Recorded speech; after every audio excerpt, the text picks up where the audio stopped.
Adiparva section 201.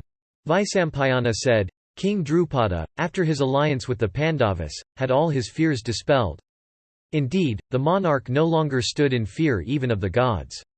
The ladies of the illustrious Drupada's household approached Kunti and introduced themselves unto her, mentioning their respective names, and worshipped her feet with heads touching the ground. Krishna also, attired in red silk and her wrist still encircled with the auspicious thread, saluting her mother-in-law with reverence, stood contentedly before her with joined palms. Pritha, out of affection, pronounced a blessing upon her daughter-in-law endued with great beauty and every auspicious mark and possessed of a sweet disposition and good character, saying, Be thou unto thy husband as Sakhi unto Indra, Swaha unto Vibhavasu, Rahini unto Soma, Damayanti unto Nala, Bhadra unto Vaisravana, Arundhati unto Vasishtha, Lakshmi unto Narayana. O amiable one! Be thou the mother of long-lived and heroic children, and possessed of everything that can make thee happy. Let luck and prosperity ever wait on thee. Wait thou ever on husbands engaged in the performance of grand sacrifices. Be thou devoted to thy husbands. And let thy days be ever passed in duly entertaining and reverencing guests and strangers arrived at thy abode, and the pious and the old, children and superiors. Be thou installed as the queen of the kingdom and the capital of Kurujingala, with thy husband Yudhishthira the just. O daughter, let the whole earth, conquered by the prowess of thy husbands endued with great strength, be given away by thee unto Brahmanas at horse sacrifice. O accomplished one, whatever gems there are on earth possessed of superior virtues, obtain them, O lucky one, and be thou happy for a full 100 years. And, O daughter-in-law, as I rejoice today beholding thee attired in red silk, so shall I rejoice again, when, O accomplished one, I behold thee become the mother of a son. Vaisampayana continued, after the sons of Pandu had been married, Hari, Krishna, sent unto them, as presents, various gold ornaments set with pearls and black gems, lapis lazuli. And Madhava, Krishna, also sent unto them costly robes manufactured in various countries, and many beautiful and soft blankets and hides of great value, and many costly beds and carpets and vehicles. He also sent them vessels by hundreds, set with gems and diamonds. And Krishna also gave them female servants by thousands, brought from various countries, and endued with beauty, youth and accomplishments and decked with every ornament. He also gave them many well-trained elephants brought from the country of Madra, and many excellent horses in costly harness, cars drawn by horses of excellent colors and large teeth. The slayer of Madhu, of immeasurable soul, also sent them coins of pure gold by crores upon crores in separate heaps. And Yudhishthira the just, desirous of gratifying Govinda, accepted all those presents with great joy. Viduragamana Parva.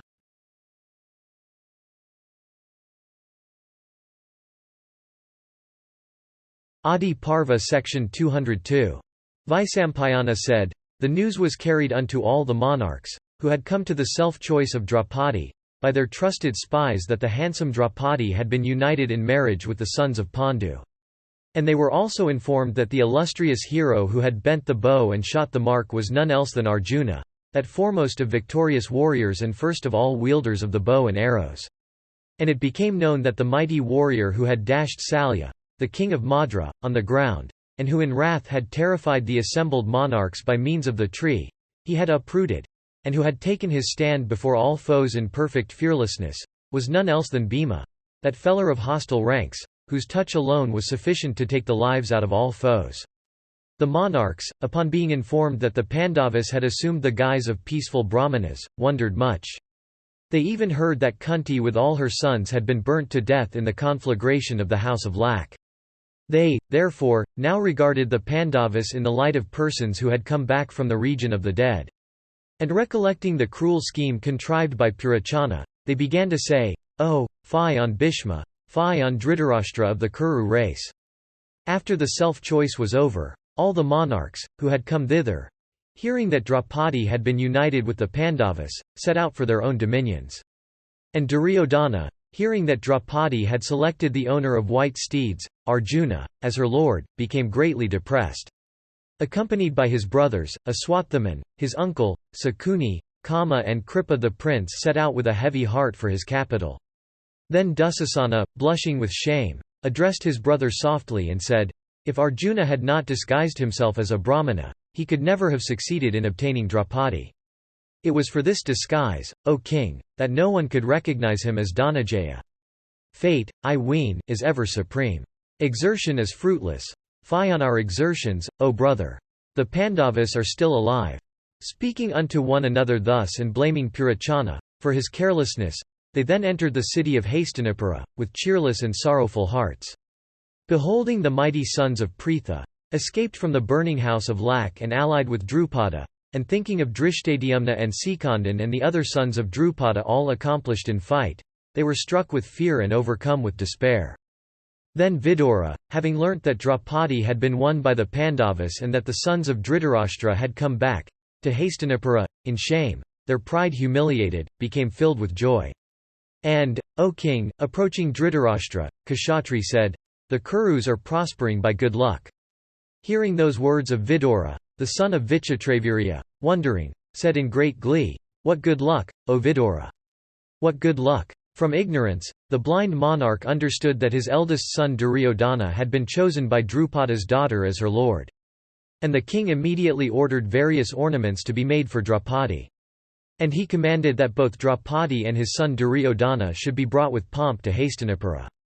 It was then that Vidura told the monarch that Draupadi had chosen the Pandavas for her lords, and that those heroes were all alive and at peace, and that they had been received with great respect by King Drupada. And he also informed Dhritarashtra that the Pandavas had been united with the many relatives and friends of Drupada, each owning large armies, and with many others who had come to that self-choice. Hearing these words of Vidura, Dhritarashtra said, "Those children are to me as dear as they were to Pandu. Nay, more. Oh, listen to me why my affection for them now is even greater. The heroic sons of Pandu are well and at ease. They have obtained many friends. Their relatives, and others whom they have gained as allies, are all endued with great strength. Who amongst monarchs in prosperity or adversity would not like to have Drupada with his relatives as an ally?" Vaisampayana continued, having heard these words of the monarch, Vidura said, "O king, let thy understanding remain so without change for 100 years." Having said this, Vidura returned to his own abode. Then, O monarch, there came unto Dhritarashtra, Duryodhana and the son of Radha, Kama. Addressing the monarch, they said, "We cannot, O king, speak of any transgression in the presence of Vidura. We have now found thee alone, and will, therefore, say all we like. What is this that thou hast, O monarch, desired to do?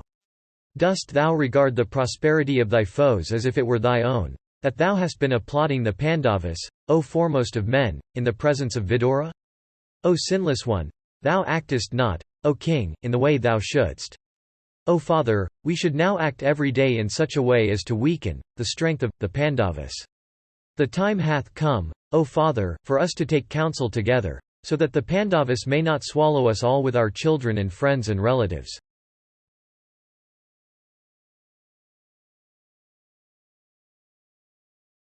Adiparva section 203. Vaisampayana said, Dhritarashtra replied saying, "I desire to do exactly what you would recommend. But I do not wish to inform Vidura of it even by a change of muscle. It was, therefore, O son, that I was applauding the Pandavas in Vidura's presence, so that he might not know even by a sign what is in my mind. Now that Vidura hath gone away, this is the time, O Suyodhana, Duryodhana, for telling me what thou hast hit upon, and what, O Radheya, Kama, thou too hast hit upon." Duryodhana said, "Let us, O father, by means of trusted and skillful and adroit brahmanas, seek to produce dissensions between the sons of Kunti and Madri. Or, let King Drupada and his sons, and all his ministers of state, be plied with presents of large wealth, so that they may abandon the cause of Yudhishthira, the son of Kunti. Or, let our spies induce the Pandavas to settle in Drupada's dominions, by describing to them, separately, the inconvenience of residing in Hastinapura, so that, separated from us, they may permanently settle in Panchala. Or, let some clever spies, full of resources, sowing the seeds of dissension among the Pandavas, make them jealous of one another. Or, let them incite Krishna against her husbands. She has many lords and this will not present any difficulty. Or, let some seek to make the Pandavas themselves dissatisfied with Krishna, in which case Krishna also will be dissatisfied with them. Or, let, O king, some clever spies, repairing thither, secretly compass the death of Bhimasena. Bhima is the strongest of them all. Relying upon Bhima alone, the Pandavas used to disregard us of old. Bhima is fierce and brave and the sole refuge of the Pandavas. If he be slain, the others will be deprived of strength and energy. Deprived of Bhima, who is their sole refuge, they will no longer strive to regain their kingdom. Arjuna, O king, is invincible in battle, if Bhima protecteth him from behind. Without Bhima, Arjuna is not equal to even a fourth part of Raudaya. Indeed, O king, the Pandavas, conscious of their own feebleness without Bhima and of our strength, would not really strive to recover the kingdom.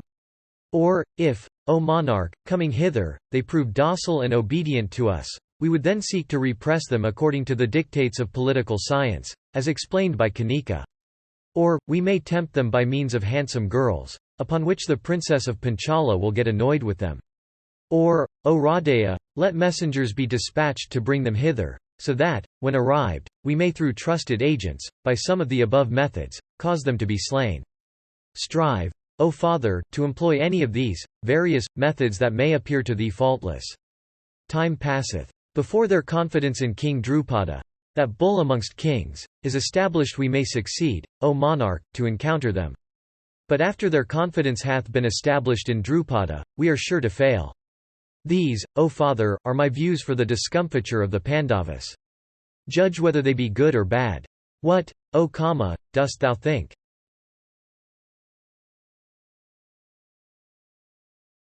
Adiparva section 204.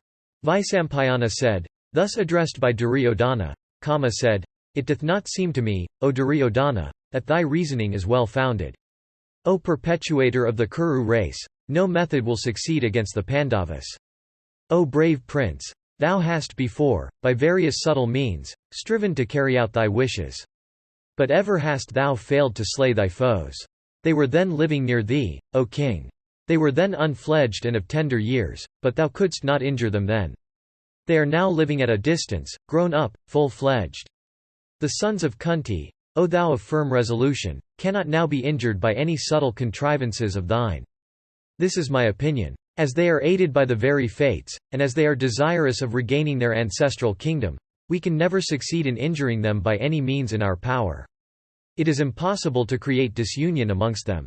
They can never be disunited who have all taken to a common wife. Nor can we succeed in estranging Krishna from the Pandavas by any spies of ours. She chose them as her lords when they were in adversity. Will she abandon them now that they are in prosperity? Besides, women always like to have many husbands. Krishna hath obtained her wish. She can never be estranged from the Pandavas. The king of Panchala is honest and virtuous, he is not avaricious. Even if we offer him our whole kingdom, he will not abandon the Pandavas. Drupada's son also possesseth every accomplishment, and is attached to the Pandavas. Therefore, I do not think that the Pandavas can now be injured by any subtle means in thy power. But, O bull amongst men, this is what is good and advisable for us now, viz. To attack and smite them till they are exterminated. Let this course recommend itself to thee. As long as our party is strong and that of the king of the Panchalas is weak, so long strike them without any scruple. O son of Gandhari, as long as their innumerable vehicles and animals, friends, and friendly tribes are not mustered together, continue, O king, to exhibit thy prowess.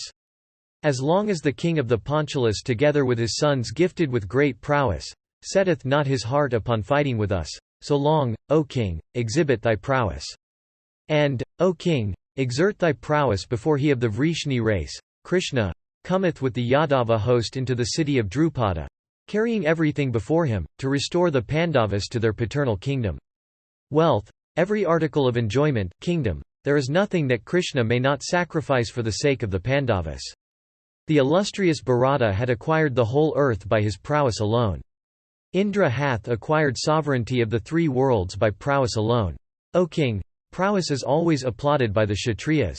O bull amongst Kshatriyas, prowess is the cardinal virtue of the brave. Let us, therefore, O monarch, with our large army consisting of 4 kinds of forces, grind Drupada without loss of time, and bring hither the Pandavas. Indeed, the Pandavas are incapable of being discomfited by any policy of conciliation, of gift, of wealth and bribery, or of disunion. Vanquish them, therefore, by thy prowess. And vanquishing them by thy prowess, rule thou this wide earth. O monarch, I see not any other means by which we may accomplish our end." Vaisampayana continued. Hearing these words of Radeya, Dhritarashtra, endued with great strength, applauded him highly. The monarch then addressed him and said, "Thou, O son of Asuta, art gifted with great wisdom and accomplished in arms. This speech, therefore, favouring the exhibition of prowess suiteth thee well. But let Bhishma, and Drona, and Vidura, and you too, take counsel together and adopt that proposal which may lead to our benefit." Vaisampayana continued. Then King Dhritarashtra called unto him all those celebrated ministers and took counsel with them.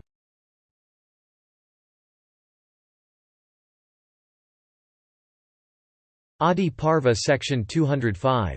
Vaisampayana said, asked by Dhritarashtra to give his opinion, Bhishma replied, "O Dhritarashtra, a quarrel with the Pandavas is what I can never approve of. As thou art to me, so is Pandu without doubt. And the sons of Gandhari are to me, as those of Kunti.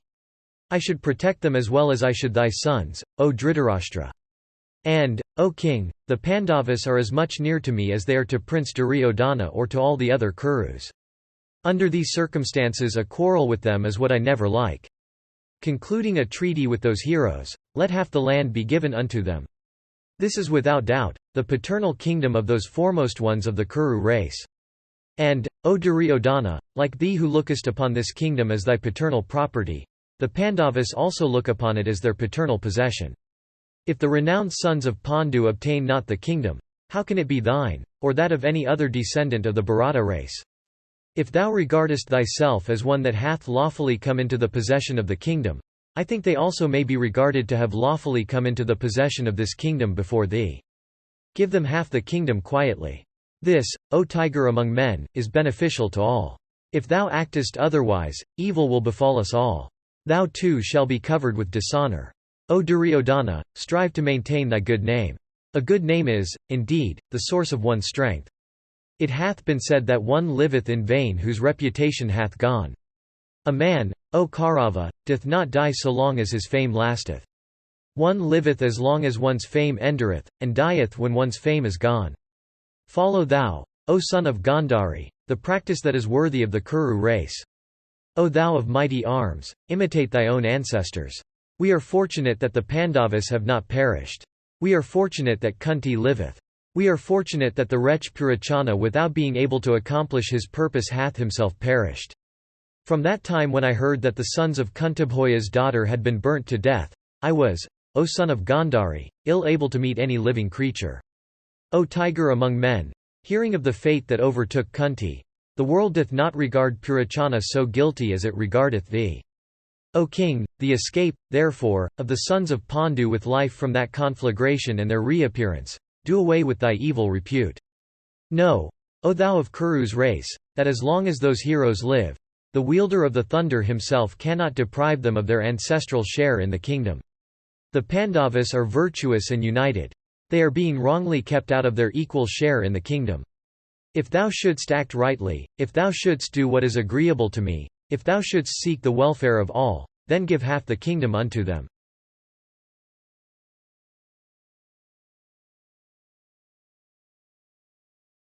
Adiparva Section 206. Vaisampayana said, after Bhishma had concluded, Drona spoke, saying, O King Dhritarashtra, it hath been heard by us that friends summoned for consultation should always speak what is right, true, and conductive to fame. O sire, I am of the same mind in this matter with the illustrious Bhishma. Let a share of the kingdom be given unto the Pandavas. This is eternal virtue. Send, O Bharata, unto Drupada without loss of time some messenger of agreeable speech, carrying with him a large treasure for the Pandavas. And let the man go unto Drupada carrying costly presents for both the bridegrooms and the bride, and let him speak unto that monarch of thy increase of power and dignity arising from this new alliance with him. And, O monarch, let the man know also that both thyself and Duryodhana have become exceedingly glad in consequence of what hath happened. Let him say this repeatedly unto Drupada and Drishtadyumna. And let him speak also about the alliance as having been exceedingly proper, and agreeable unto thee, and of thyself being worthy of it. And let the man repeatedly propitiate the sons of Kunti and those of Madri in proper words. And at thy command, O king, let plenty of ornaments of pure gold be given unto Draupadi. And let, O bull of Bharata's race, proper presents be given unto all the sons of Drupada. Let the messenger then propose the return of the Pandavas to Hastinapura. After the heroes will have been permitted, by Drupada, to come hither, let Dusasana and Vikarna go out with a handsome train to receive them. And when they will have arrived at Hastinapura, let those foremost of men be received with affection by thee. And let them then be installed on their paternal throne, agreeably to the wishes of the people of the realm. This, O monarch of Bharata's race, is what I think should be thy behaviour towards the Pandavas who are to thee even as thy own sons. Vaisampayana continued, after Drona had ceased, Kama spake again, both Bhishma and Drona have been pampered with wealth that is thine and favours conferred by thee. They are also always regarded by thee as thy tmsted friends. What can therefore be more amusing than that they both should give thee advice which is not for thy good? How can the wise approve that advice which is pronounced good by a person speaking with wicked intent but taking care to conceal the wickedness of his heart? Indeed, in a season of distress, friends can neither benefit nor injure. Everyone's happiness or the reverse dependeth on destiny. He that is wise and he that is foolish, he that is young, in years, and he that is old, he that hath allies and he that hath none, all become, it is seen everywhere, happy or unhappy at times. It hath been heard by us that there was, of old, a king by name Amvuvicha. Having his capital at Rajagriha, he was the king of all the Magadha chiefs. He never attended to his affairs. All his exertion consisted in inhaling the air. All his affairs were in the hands of his minister. And his minister, named Mahakarni, became the supreme authority in the state. Regarding himself all-powerful, he began to disregard the king. And the wretch himself appropriated everything belonging unto the king, his queens and treasures and sovereignty. But the possession of all these, instead of satisfying his avarice, only served to inflame him the more. Having appropriated everything belonging to the king, he even coveted the throne. But it hath been heard by us that with all his best endeavours he succeeded not in acquiring the kingdom of the monarch, his master, even though the latter was inattentive to business and content with only breathing the air. What else can be said, O king, than that monarch's sovereignty was dependent on destiny? If, therefore, O king, this kingdom be established in thee by destiny, it will certainly continue in thee, even if the whole world were to become thy enemy. If, however, destiny hath ordained otherwise, howsoever mayest thou strive, it will not last in thee. O learned one, remembering all this, judge of the honesty or otherwise of thy advisers. Ascertain also who amongst them are wicked and who have spoken wisely and well. Vaisampayana continued, hearing these words of Kama, Drona replied, as thou art wicked it is evident thou sayest so in consequence of the wickedness of thy intent. It is for injuring the Pandavas that thou findest fault with us. But know, O Kama, what I have said is for the good of all and the prosperity of the Kuru race. If thou regardest all this as productive of evil, declare thyself what is for our good. If the good advice I have given be not followed, I think the Kurus will be exterminated in no time.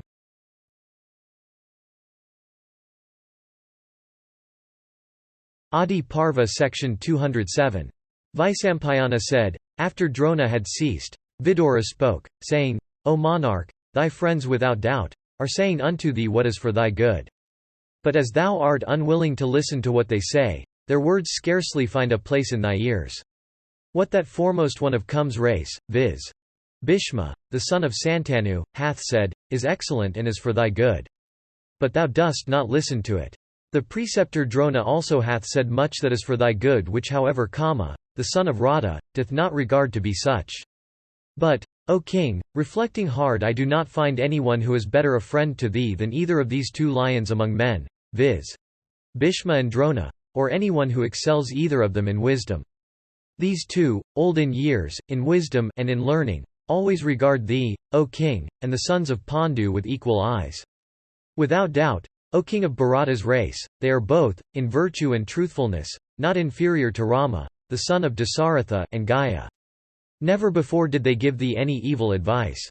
Thou also, O monarch, hast never done them any injury. Why should, therefore, these tigers among men, who are ever tmthful, give thee wicked advice, especially when thou hast never injured them? Endued with wisdom these foremost of men, O king, will never give thee counsels that are crooked. O scion of Kumsrate! This is my firm conviction that these two, acquainted with all rules of morality, will never, tempted by wealth, utter anything betraying a spirit of partisanship. What they have said, O Bharata, I regard highly beneficial to thee. Without doubt, O monarch, the Pandavas are thy sons as much as Duryodhana and others are. Those ministers, therefore, that give thee any counsel fraught with evil unto the Pandavas, do not really look to thy interests. If there is any partiality in thy heart, O king, for thy own children, they who by their counsel seek to bring it out, certainly do thee no good. Therefore, O king, these illustrious persons endued with great splendor, have not, I think, said anything that leadeth to evil. Thou, however, dost not understand it. What these bulls among men have said regarding the invincibility of the Pandavas is perfectly true. Think not otherwise of it, O tiger among men. Blessed be thou. Can the handsome Dhanajaya, the son of Pandu, using the right and the left hand with equal activity, be vanquished in battle even by Maghavat himself? Can the great Bhimasena of strong arms possessing the might of 10,000 elephants, be vanquished in battle by the immortals themselves? Who also that desireth to live can overcome in battle the twins, Nagula and Sahadeva, like unto the sons of Yama himself, and well skilled in fight? How too can the eldest one of the Pandavas in whom patience, mercy, forgiveness, truth, and prowess always live together, be vanquished? They who have Rama, Valadeva, as their ally, and Janardana, Krishna, as their counselor, and Satyaki as their partisan, have already defeated everybody in war. They who have Drupada for their father-in-law, and Drupada's sons, the heroic brothers, viz. Drishtadyumna and others of Prishada's race for their brothers-in-law, are certainly invincible. Remembering this, O monarch, and knowing that their claim to the kingdom is even prior to thine, behave virtuously towards them. The stain of calumny is on thee, O monarch, in consequence of that act of Purachana. Wash thyself of it now, by a kindly behavior towards the Pandavas. This kindly behavior of thine, O monarch, towards the Pandavas will be an act of great benefit to us, protecting the lives of us all that belong to Kura's race, and leading to the growth of the whole Kshatriya order. We had formerly warred with King Drupada. If we can now secure him as an ally, it will strengthen our party. The Dasarhas, O king, are numerous and strong. Know where Krishna is, all of them must be, and where Krishna is, their victory also must be. O king, who, unless cursed by the gods, would seek, to effect that by means of war which can be effected by conciliation. Hearing that the sons of Pritha are alive, the citizens and other subjects of the realm have become exceedingly glad and eager for beholding them. O monarch, act in a way that is agreeable to them. Duryodhana and Kama and Sakuni, the son of Suvala, are sinful, foolish and young. Listen not to them. Possessed of every virtue thou art, I long ago told thee, O monarch, that for Duryodhana's fault, the subjects of this kingdom would be exterminated.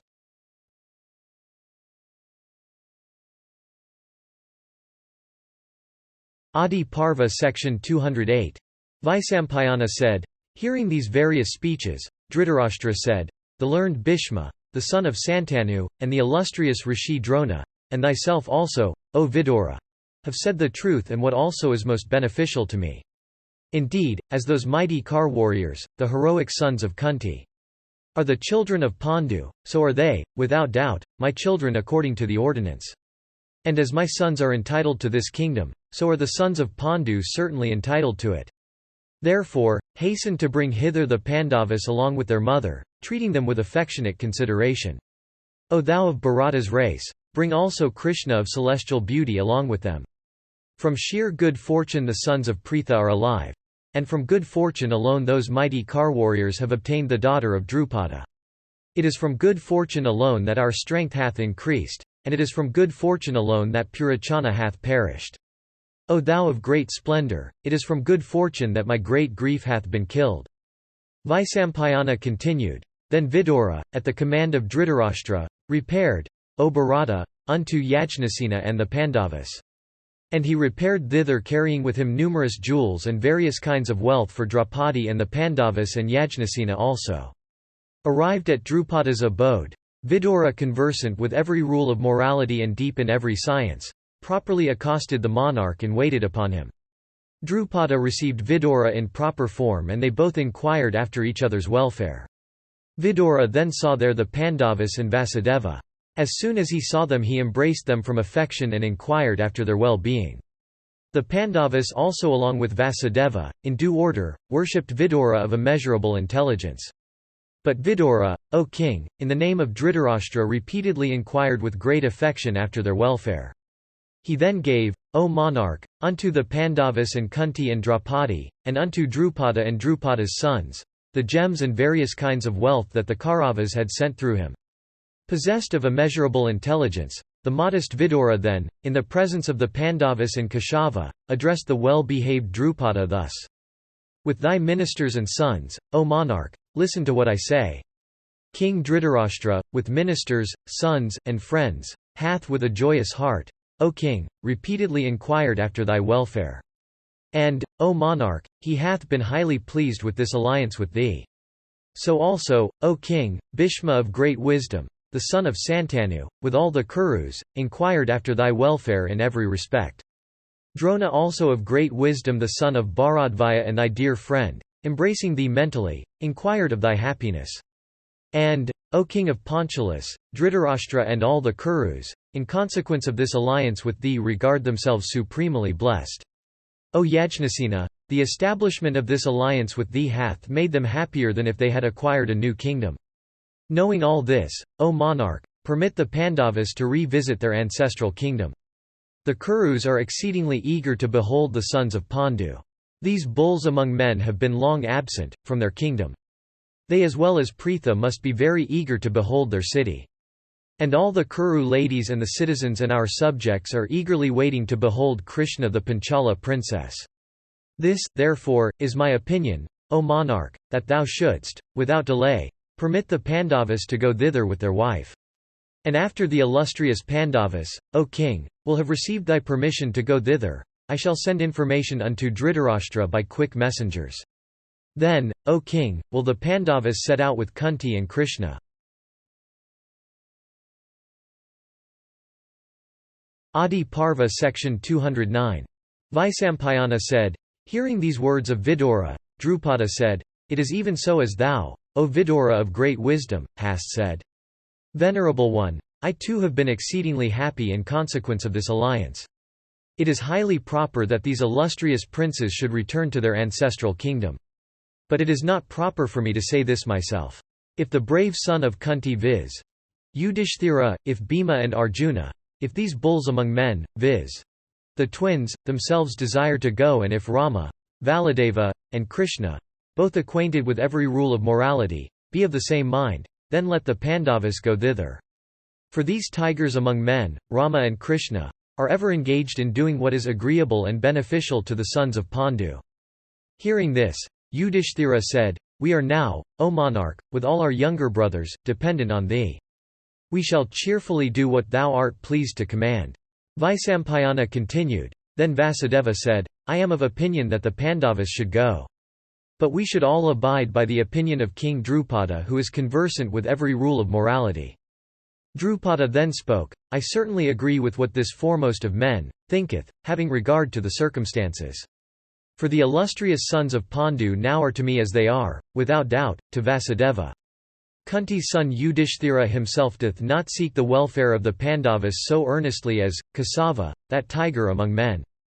Vaisampayana continued, commanded by the illustrious Drupada, the Pandavas, then, O king, and Krishna and Vidura, taking with them Krishna, the daughter of Drupada, and the renowned Kunti, journeyed towards the city called after the elephant, stopping at various places along the way for purposes of pleasure and enjoyment.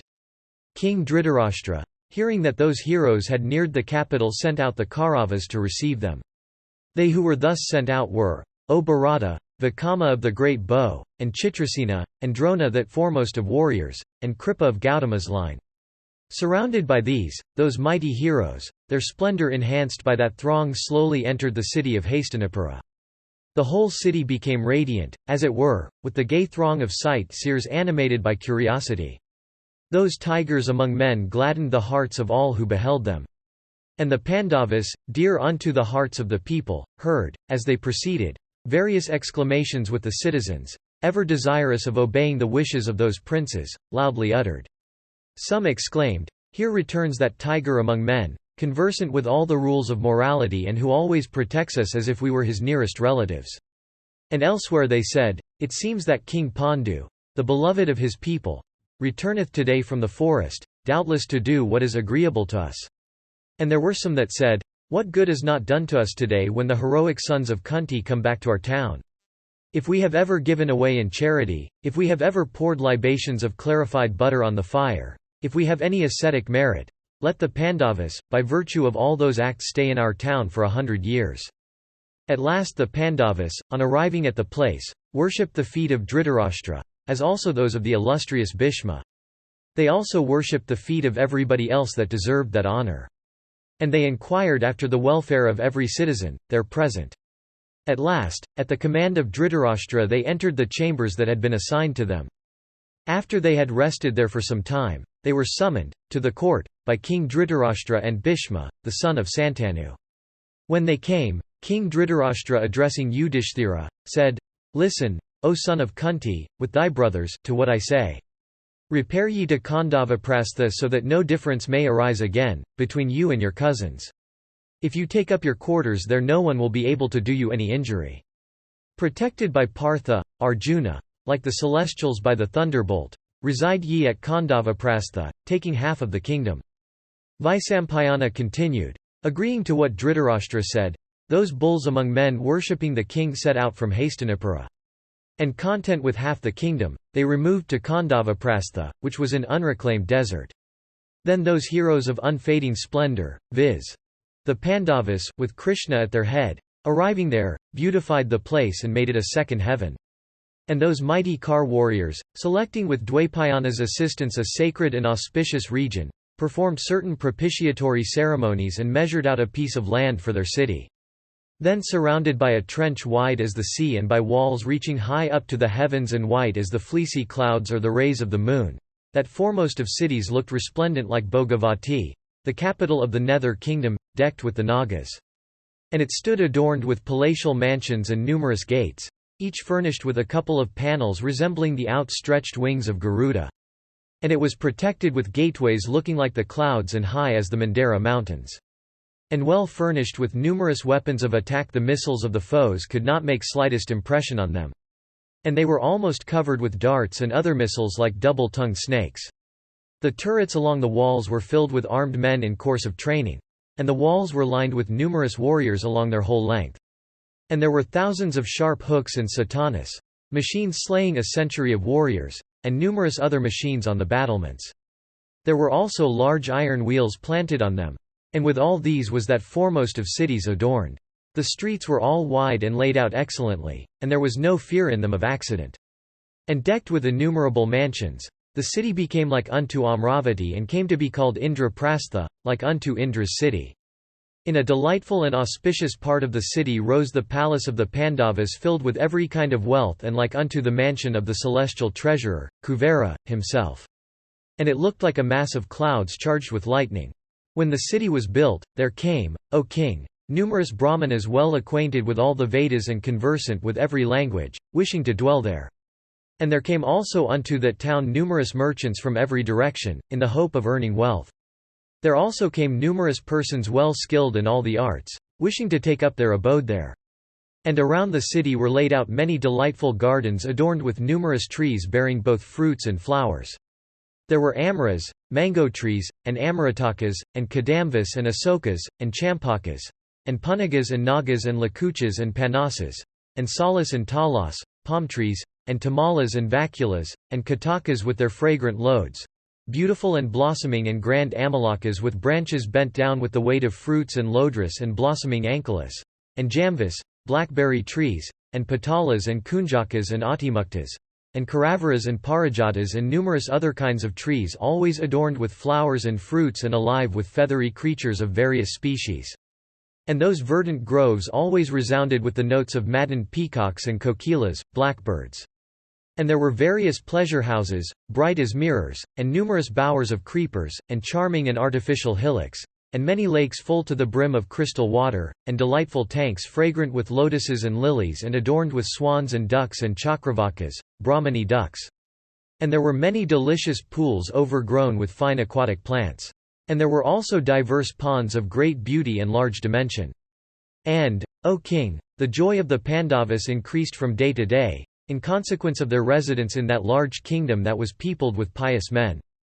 Thus in consequence of the virtuous behaviour of Bhishma and King Dhritarashtra towards them, the Pandavas took up their abode in Khandavaprastha.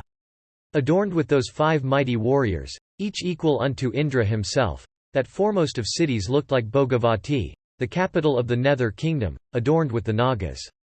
And, O monarch, having settled the Pandavas there, the heroic Krishna, obtaining their leave, came back with Rama to Dwaravati. Raja Labha Parva.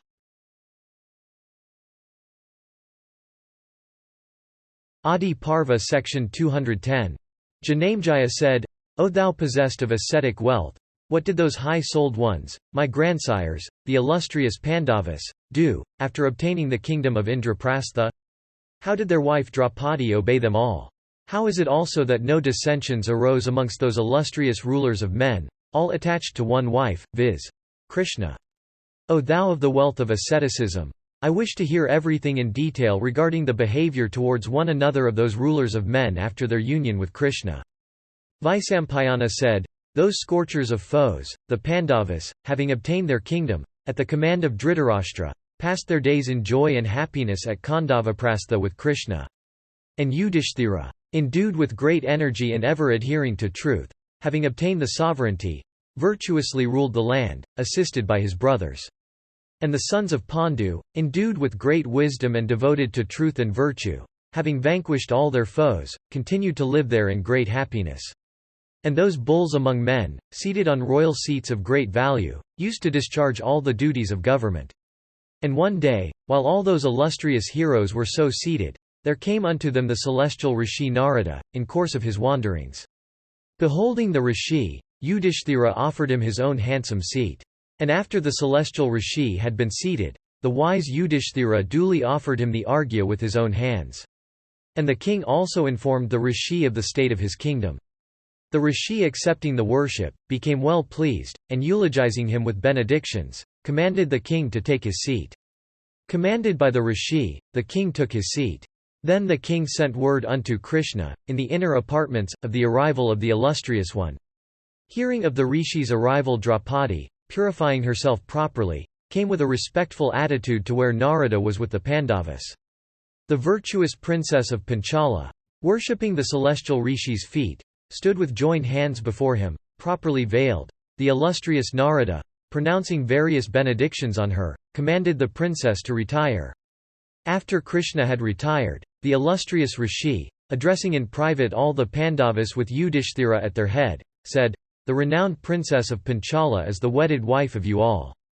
Establish a rule amongst yourselves so that disunion may not arise amongst you. There were, in former days, celebrated throughout the 3 worlds, 2 brothers named Sunda and Upasunda living together and incapable of being slain by anybody unless each slew the other.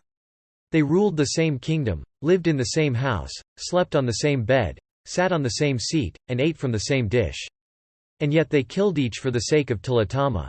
Therefore, O Yudhishthira, preserve your friendship for one another and do that which may not produce disunion amongst you. On hearing this, Yudhishthira asked, O great Muni, whose sons were asuras called Sunda and Upasunda.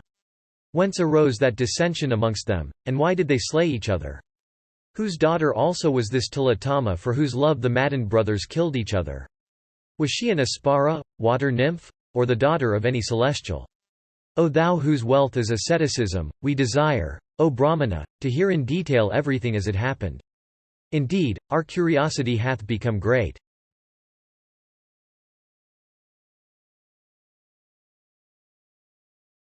Adiparva Section 211.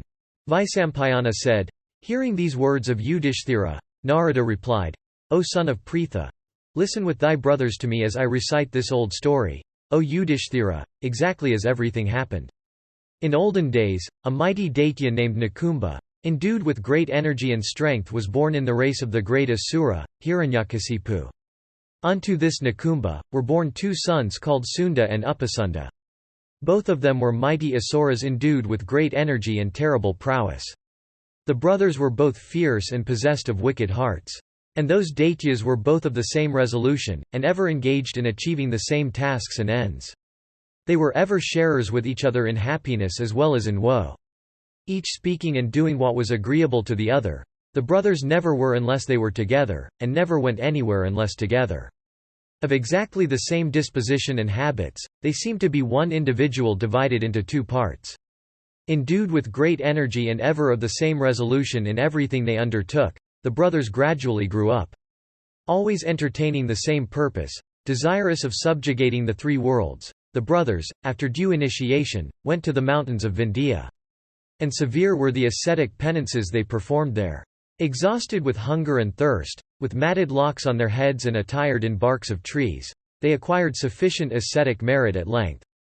Besmearing themselves with dirt from head to foot, living upon air alone, standing on their toes, they threw pieces of the flesh of their bodies into the fire. Their arms upraised, and eye fixed, long was the period for which they observed their vows. And during the course of their ascetic penances, a wonderful incident occurred there. For the mountains of Vindhya, heated for a long course of years by the power of their ascetic austerities, began to emit vapor from every part of their bodies. And beholding the severity of their austerities, the celestials became alarmed. The gods began to cause numerous obstructions to impede the progress of their asceticism. The celestials repeatedly tempted the brothers by means of every precious possession and the most beautiful girls. The brothers broke not their vows. Then the celestials once more manifested, before the illustrious brothers, their powers of illusion. For it seemed their sisters, mothers, wives and other relatives, with disordered hair and ornaments and robes, were running towards them in terror, pursued and struck by a Rakshasa with a lance in hand. And it seemed that the women implored the help of the brothers crying, "O save us!" But all this went for nothing, for firmly wedded thereto, the brothers did not still break their vows. And when it was found that all this produced not the slightest impression on any of the two, both the women and the Rakshasa vanished from sight. At last the grandsire himself, the supreme Ford ever seeking the welfare of all, came unto those great Asuras and asked them to solicit the boon they desired. Then the brothers Sunda and Upasunda, both of great prowess, beholding the grandsire, rose from their seats and waited with joined palms. And the brothers both said unto the god, "O grandsire, if thou hast been pleased with these our ascetic austerities, and art, O Lord, propitious unto us, then let us have knowledge of all weapons and of all powers of illusion. Let us be endued with great strength, and let us be able to assume any form at will. And last of all, let us also be immortal." Hearing these words of theirs, Brahman said, "Accept the immortality you ask for, you shall be given all that you desire. Solicit you some form of death by which you may still be equal unto the immortals.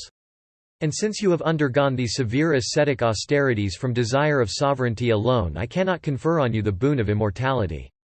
You have performed your ascetic penances, even for the subjugation of the three worlds.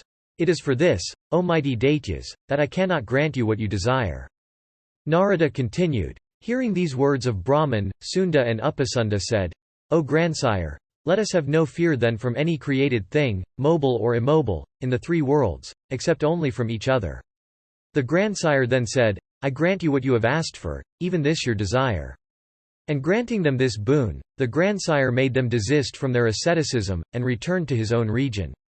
Then the brothers, those mighty Daityas, having received those several boons, became incapable of being slain by anybody in the universe.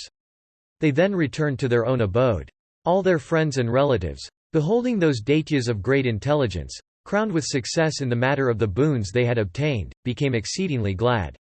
And Sunda and Upasunda then cut off their matted locks and wore coronets on their heads. Attired in costly robes and ornaments, they looked exceedingly handsome. They caused the moon to rise over their city every night even out of his season. And friends and relatives gave themselves up to joy and merriment with happy hearts. Eat, feed, give, make merry, sing, drink. These were the sounds heard every day in every house. And here and there arose loud uproars of hilarity mixed with clappings of hands which filled the whole city of the Daityas, who being capable of assuming any form at will, were engaged in every kind of amusement and sport and scarcely noticed the flight of time, even regarding a whole year as a single day.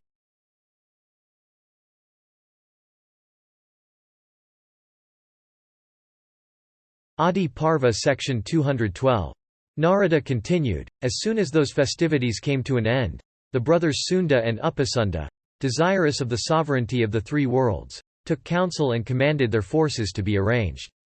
Obtaining the assent of their friends and relatives, of the elders of the Daitya race and of their ministers of state, and performing the preliminary rites of departure, they set out in the night when the constellation Maja was in the ascendant. The brothers set out with a large Daitya force clad in mail and armed with maces and axes and lances and clubs. The Daitya heroes set out on their expedition with joyous hearts, the Sharanas, bards, chanting auspicious panegyrics indicative of their future triumphs. Furious in war, the Daitya brothers, capable of going everywhere at will, ascended the skies and went to the region of the celestials. The celestials, knowing they were coming and acquainted also with the boons granted unto them by the supreme deity, left heaven and sought refuge in the region of Brahman. Endued with fierce prowess, the Daitya heroes soon subjugated the region of Indra, and vanquishing the diverse tribes of Yakshas and Rakshasas and every creature ranging the skies, came away. Those mighty car warriors next subjugated the Nagas of the nether region, and then the inmates of the ocean, and then all the tribes of the Mlechchas.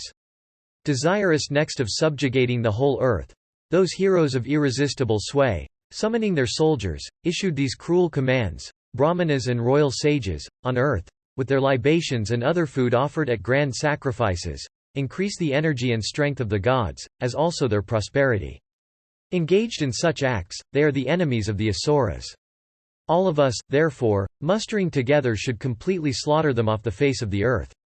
Ordering their soldiers thus on the eastern shore of the great ocean, and entertaining such a cruel resolution, the Asura brothers set out in all directions. And those that were performing sacrifices and the Brahmanas that were assisting at those sacrifices, the mighty brothers instantly slew. And slaughtering them with violence, they departed for some other place. Whilst their soldiers threw into the water the sacrificial fires that were in the asylums of munis with souls under complete control, the curses uttered by the illustrious rishis in wrath, rendered abortive by the boons granted by Brahman, affected not the Asura brothers. When the Brahmanas saw that their curses produced not the slightest effect, like shafts shot at stones, they fled in all directions, forsaking their rites and vows. Even those rishis on earth that were crowned with ascetic success, and had their passions under complete control and were wholly engrossed in meditation of the deity, from fear of the Asura brothers, fled like snakes at the approach of Vinata's son, Garuda the snake-eater. The sacred asylums were all trodden down and broken. The sacrificial jars and vessels being broken, their sacred contents were scattered over the ground. The whole universe became empty, as if its creatures had all been stricken down during the season of general dissolution. And, O king, after the rishis had all disappeared and made themselves invisible, both the great Asuras, resolved upon their destruction, began to assume various forms. Assuming the forms of maddened elephants with temples rent from excessive juice, the Asura pair, searching out the rishis who had sheltered themselves in caves, sent them to the region of Yama. Sometimes becoming as lions and again as tigers, and disappearing the next moment. By these and other methods the cruel couple, seeing the rishis, slew them instantly. Sacrifice and study ceased, and kings and brahmanas were exterminated. The earth became utterly destitute of sacrifices and festivals. And the terrified people uttered cries of "Oh" and "Alas," and all buying and selling were stopped. All religious rites ceased, and the earth became destitute of sacred ceremonies and marriages. Agriculture was neglected and cattle were no longer tended. Towns and asylums became desolate. And scattered over with bones and skeletons, the earth assumed a frightful aspect. All ceremonies in honor of the Pitris were suspended, and the sacred sound of Vashat and the whole circle of auspicious rites ceased. The earth became frightful to behold. The sun and the moon, the planets and stars, and constellations, and the other dwellers in the firmament, witnessing these acts of Sunda and Upasunda, grieved deeply. Subjugating all the points of heaven by means of such cruel acts, the Asura brothers took up their abode in Kurukshetra, without a single rival.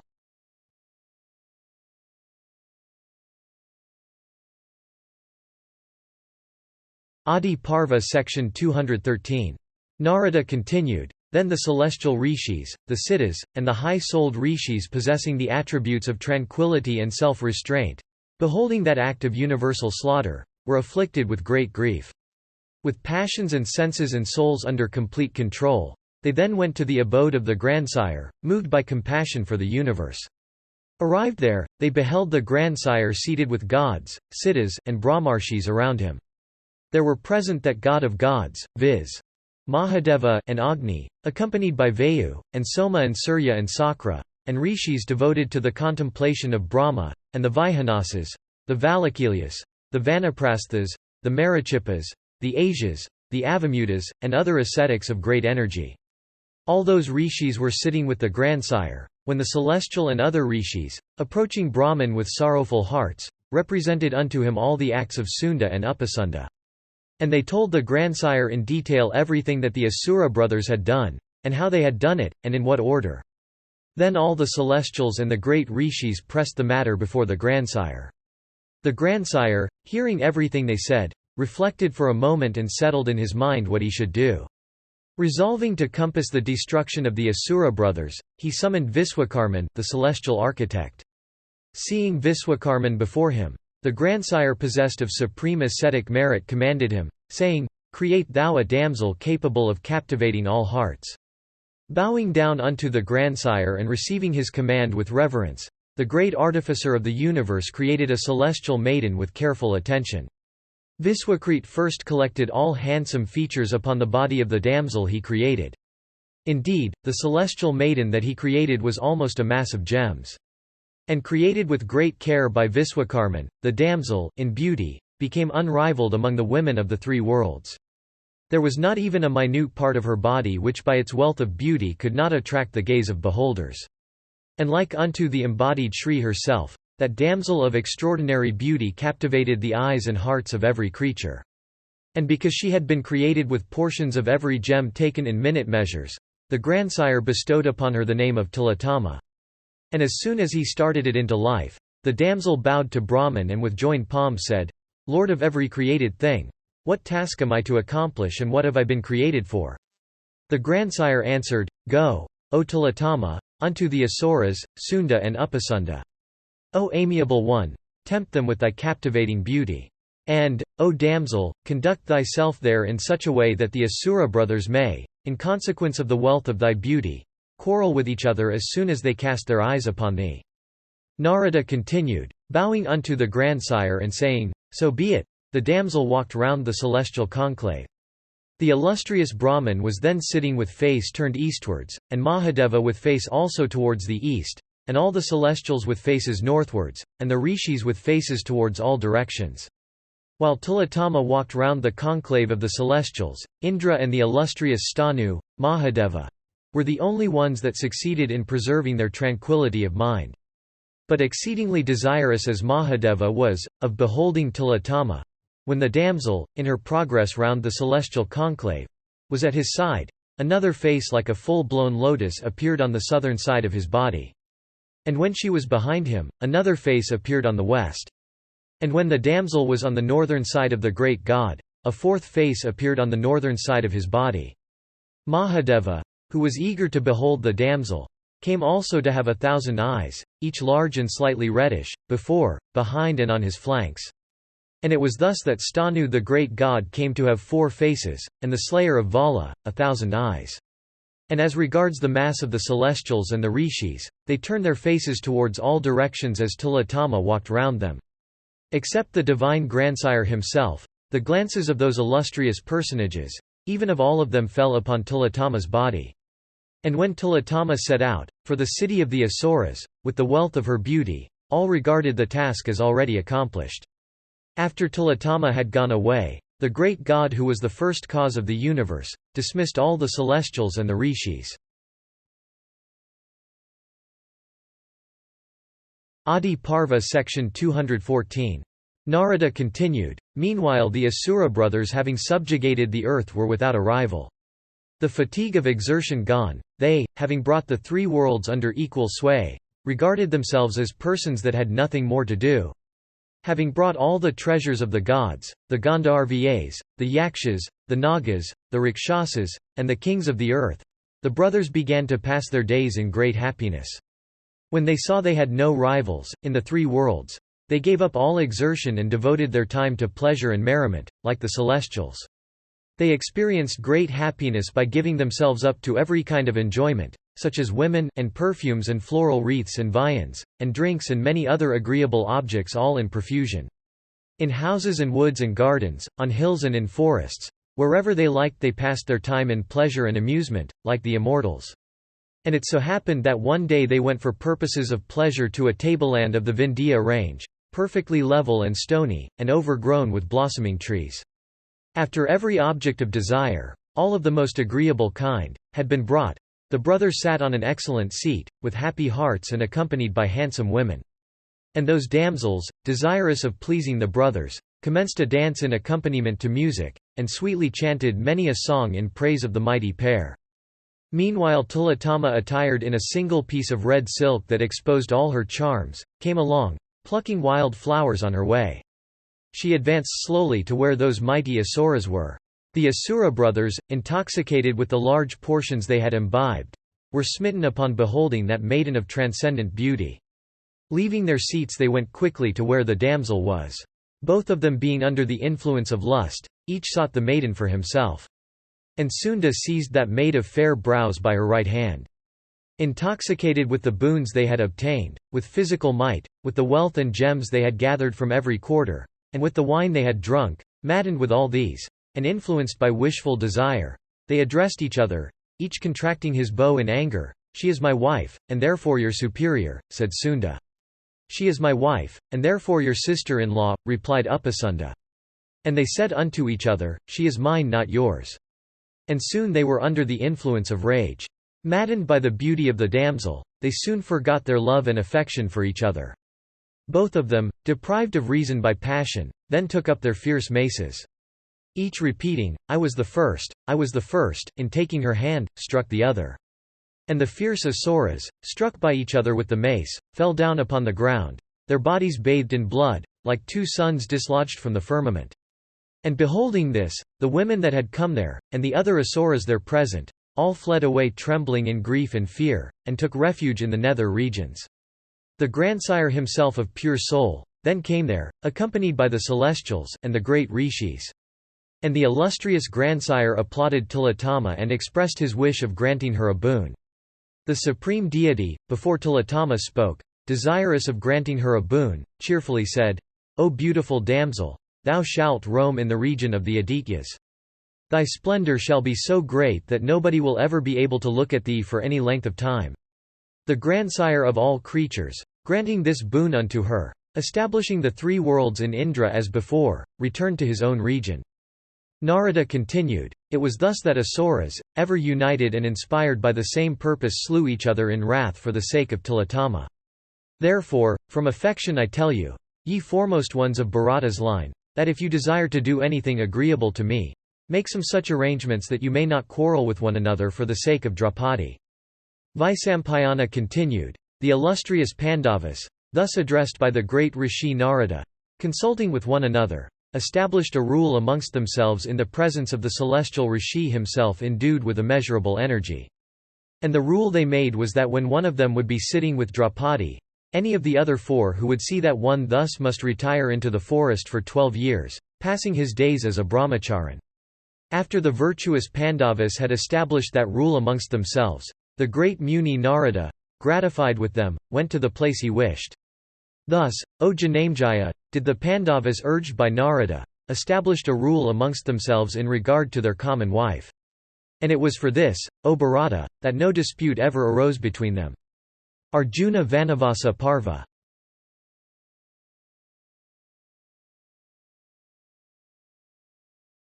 Adiparva Section 215. Vaisampayana said, The Pandavas, having established such a rule, continued to reside there. By the prowess of their arms they brought many kings under their sway. And Krishna became obedient unto all the 5 sons of Pritha, those lions among men, of immeasurable energy. Like the river Saraswati decked with elephants, which again take pleasure in that stream, Draupadi took great delight in her 5 heroic husbands, and they too took delight in her. And in consequence of the illustrious Pandavas being exceedingly virtuous in their practice, the whole race of Kurus, free from sin, and happy, grew in prosperity. After some time, O king, it so happened that certain robbers lifted the cattle of a Brahmana, and while they were carrying away the booty, the Brahmana, deprived of his senses by anger, repaired to Khandavaprastha, and began to reprove the Pandavas in accents of woe. The Brahmana said, "Ye Pandavas, from this your dominion, my kine are even now being taken away by force by despicable and wicked wretches. Pursue ye the thieves. Alas, the sacrificial butter of a peaceful Brahmana is being taken away by crows. Alas, the wretched jackal invadeth the empty cave of a lion. A king that taketh the sixth part of the produce of the land without protecting the subject, hath been called by the wise to be the most sinful person in the whole world. The wealth of a Brahmana is being taken away by robbers. Virtue itself is sustaining a diminution. Take me up by the hand, ye Pandavas, for I am plunged in grief." Vaisampayana continued, Dhanajaya, the son of Kunti, heard those accents of the Brahmana weeping in bitter grief. As soon as he heard those accents, he loudly assured the Brahmana, saying, "No fear." But it so happened that the chamber where the illustrious Pandavas had their weapons was then occupied by Yudhishthira the just with Krishna. Arjuna, therefore, was incapable of entering it or going alone with the Brahmana, though repeatedly urged, to do either, by the weeping accents of the Brahmana. Summoned by the Brahmana, Arjuna reflected, with a sorrowful heart, "Alas, this innocent Brahmana's wealth is being robbed. I should certainly dry up his tears. He hath come to our gate, and is weeping even now. If I do not protect him, the king will be touched with sin in consequence of my indifference. Our own irreligiousness will be cited throughout the kingdom, and we shall incur a great sin. If, disregarding the king, I enter the chamber, without doubt I shall be behaving untruthfully towards the monarch without a foe. By entering the chamber, again, I incur the penalty of an exile in the woods. But I must overlook everything. I care not if I have to incur sin by disregarding the king. I care not if I have to go to the woods and die there. Virtue is superior to the body and lasteth after the body hath perished." Dhanajaya, arriving at this resolution, entered the chamber and talked with Yudhishthira. Coming out with the bow, he cheerfully told the Brahmana, "Proceed, O Brahmana, with haste, so that those wretched robbers may not go much ahead of us. I shall accompany thee and restore unto thee thy wealth that hath fallen into the hands of the thieves." Then Dhanajaya, capable of using both his arms with equal skill, armed with the bow and cased in mail and riding in his war chariot decked with a standard, pursued the thieves, and piercing them with his arrows, compelled them to give up the booty. Benefiting the Brahmana thus by making over to him his kine, and winning great renown, the hero returned to the capital. Bowing unto all the elders, and congratulated by everybody, Partha at last approached Yudhishthira, and addressing him, said, "Give me leave, O Lord, to observe the vow I took. In beholding thee sitting with Draupadi, I have violated the rule established by ourselves. I shall therefore go into the woods, for this is even our understanding." Then Yudhishthira, suddenly hearing those painful words, became afflicted with grief, and said in an agitated voice, "Why?" A little while after, King Yudhishthira in grief said unto his brother Dhanajaya of curly hair who never departed from his vows, these words, "O sinless one, if I am an authority worthy of regard, listen to what I say. O hero, full well do I know the reason why thou hadst entered my chamber and didst what thou regardest to be an act disagreeable to me. But there is no displeasure in my mind. The younger brother may, without fault, enter the chamber where the elder brother sitteth with his wife. It is only the elder brother that acts against the rules of propriety by entering the room where the younger brother sitteth with his wife. Therefore, O thou of mighty arms, desist from thy purpose. Do what I say. Thy virtue hath sustained no diminution. Thou hast not disregarded me." Arjuna, hearing this, replied, "I have heard, even from thee, that quibbling is not permitted in the discharge of duty. I cannot waver from truth. Truth is my weapon." Vaisampayana continued. Obtaining then the king's permission, Arjuna prepared himself for a forest life, and he went to the forest to live there for 12 years. Adiparva section 216. Vaisampayana said, when that spreader of the renown of Kuru's race, the strong-armed Arjuna, set out, for the forest, Brahmanas conversant with the Vedas walked behind that illustrious hero to a certain distance. Followed by Brahmanas conversant with the Vedas and their branches and devoted to the contemplation of the Supreme Spirit, by persons skilled in music, by ascetics devoted to the deity, by reciters of Puranas, by narrators of sacred stories, by devotees leading celibate lives, by vanaprasthas, by brahmanas sweetly reciting celestial histories, and by various other classes of persons of sweet speeches, Arjuna journeyed like Indra followed by the Maruts. And, O thou of Bharata's race, that bull among the Bharatas saw, as he journeyed, many delightful and picturesque forests, lakes, rivers, seas, provinces, and waters. At length, on arriving at the source of the Ganges, the mighty hero thought of settling there. Listen now, O Janamejaya, to a wonderful feat which that foremost of the sons of Pandu, of high soul, did, while living there. When that son of Kunti, O Bharata, and the Brahmanas who had followed him, took up their residence in that region, the latter performed innumerable agnihotras, sacrificial rites by igniting the sacred fire. And, O king, in consequence of those learned vow-observing, and illustrious brahmanas, who never deviated from the right path, daily establishing and igniting with mantras on the banks of that sacred stream, after the performance of their ablutions, fires for their sacrifices, and pouring libations of clarified butter into the same, and worshipping those fires with offerings of flowers, that region itself where the Ganges entered the plains became exceedingly beautiful. One day that bull amongst the Pandavas, while residing in that region in the midst of those brahmanas, descended, as usual, into the Ganges to perform his ablutions. After his ablutions had been over, and after he had offered oblations of water unto his deceased ancestors, he was about to get up from the stream to perform his sacrificial rites before the fire, when the mighty armed hero, O king, was dragged into the bottom of the water by Ulupi, the daughter of the king of the Nagas, urged by the god of desire.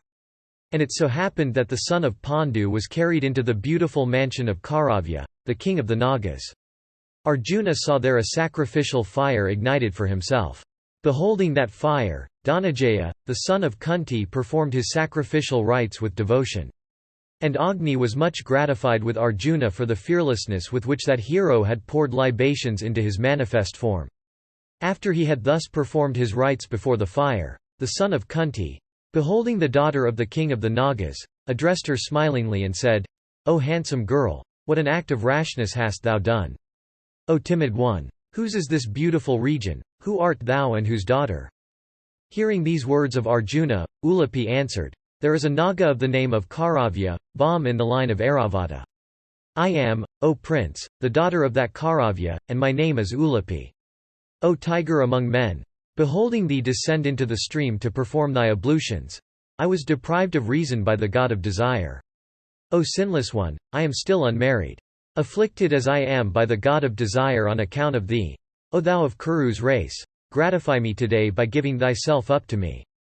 Arjuna replied, Commanded by King Yudhishthira, O amiable one, I am undergoing the vow of brahmacharan for 12 years. I am not free to act in any way I like. But, O Ranger of the waters, I am still willing to do thy pleasure, if I can. I have never spoken an untruth in my life. Tell me, therefore, O Naga maid, how I may act so that, while doing thy pleasure, I may not be guilty of any untmth or breach of duty. Ulupi answered, I know, O son of Pandu, why thou wanderest over the earth, and why thou hast been commanded to lead the life of a brahmacharan by the superior. Even this was the understanding to which all of you had been pledged, viz. That amongst you all owning Drupada's daughter as your common wife, he who would from ignorance enter the room where one of you would be sitting with her, should lead the life of a brahmacharan in the woods for 12 years. The exile of any one amongst you, therefore, is only for the sake of Draupadi. Thou art but observing the duty arising from that vow.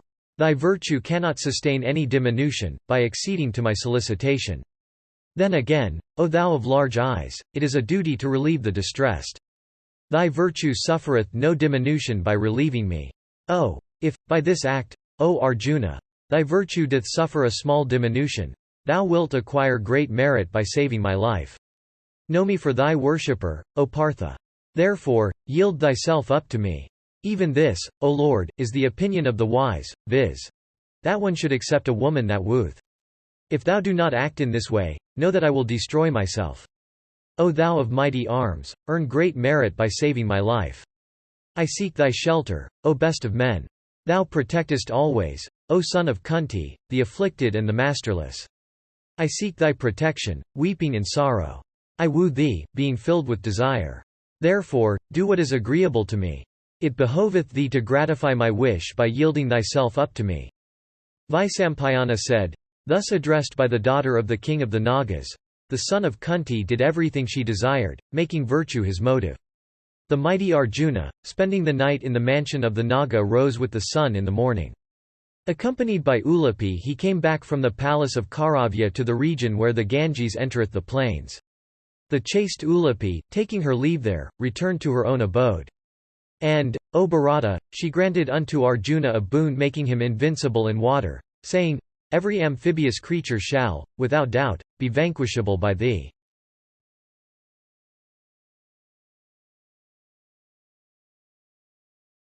Adiparva section 217. Vaisampayana said, "Then the son of the wielder of the thunderbolt narrated everything unto those Brahmanas, residing with him there, set out for the breast of Himavat. Arriving at the spot called Agastyavata, he next went to Vasishtha's peak. Thence the son of Kunti proceeded to the peak of Bhrigu.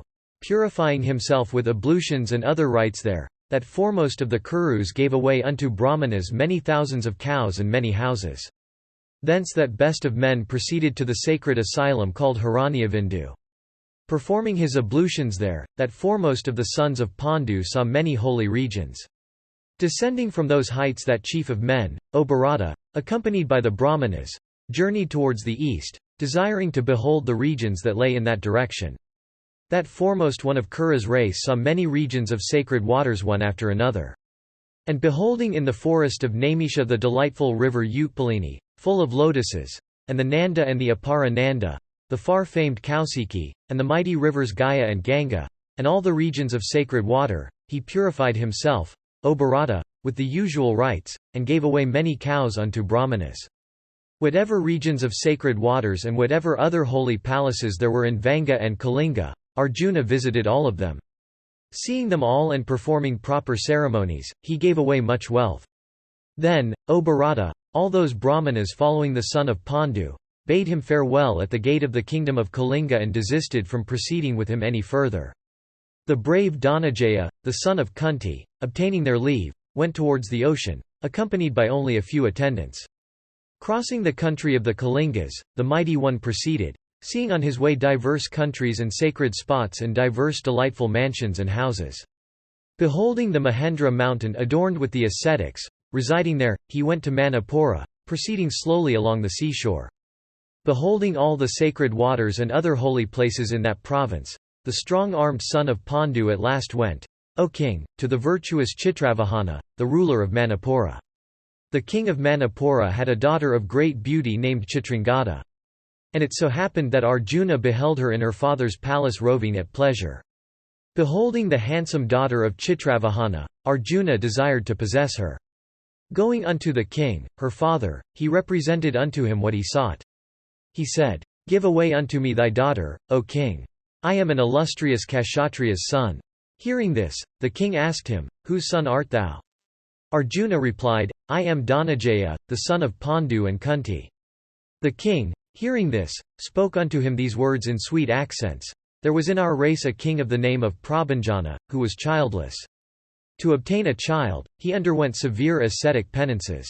By his severe asceticism, O Partha, he gratified that god of gods, Mahadeva, the husband of Uma, that supreme lord holding, the mighty bow called, Pinaka. The illustrious lord granted him the boon that each successive descendant of his race should have one child only. In consequence of that boon only one child is born unto every successive descendant of this race. All my ancestors, one after another, had each a male child. I, however, have only a daughter to perpetuate my race. But, O bull amongst men, I ever look upon this daughter of mine as my son. O bull of Bharata's race, I have duly made her a putrika. Therefore, one amongst the sons that may be begotten upon her by thee, O Bharata, shall be the perpetuator of my race. That son is the dower for which I may give away my daughter. O son of Pandu, if them choosest, thou canst take her upon this understanding." Hearing these words of the king, Arjuna accepted them all, saying, "So be it." Taking Chitravahana's daughter, as his wife, the son of Kunti resided in that city for 3 years. When Chitrangada at last gave birth to a son, Arjuna embraced that handsome princess affectionately. And taking leave of the king, her father, he set out on his wanderings again. Adiparva section 218.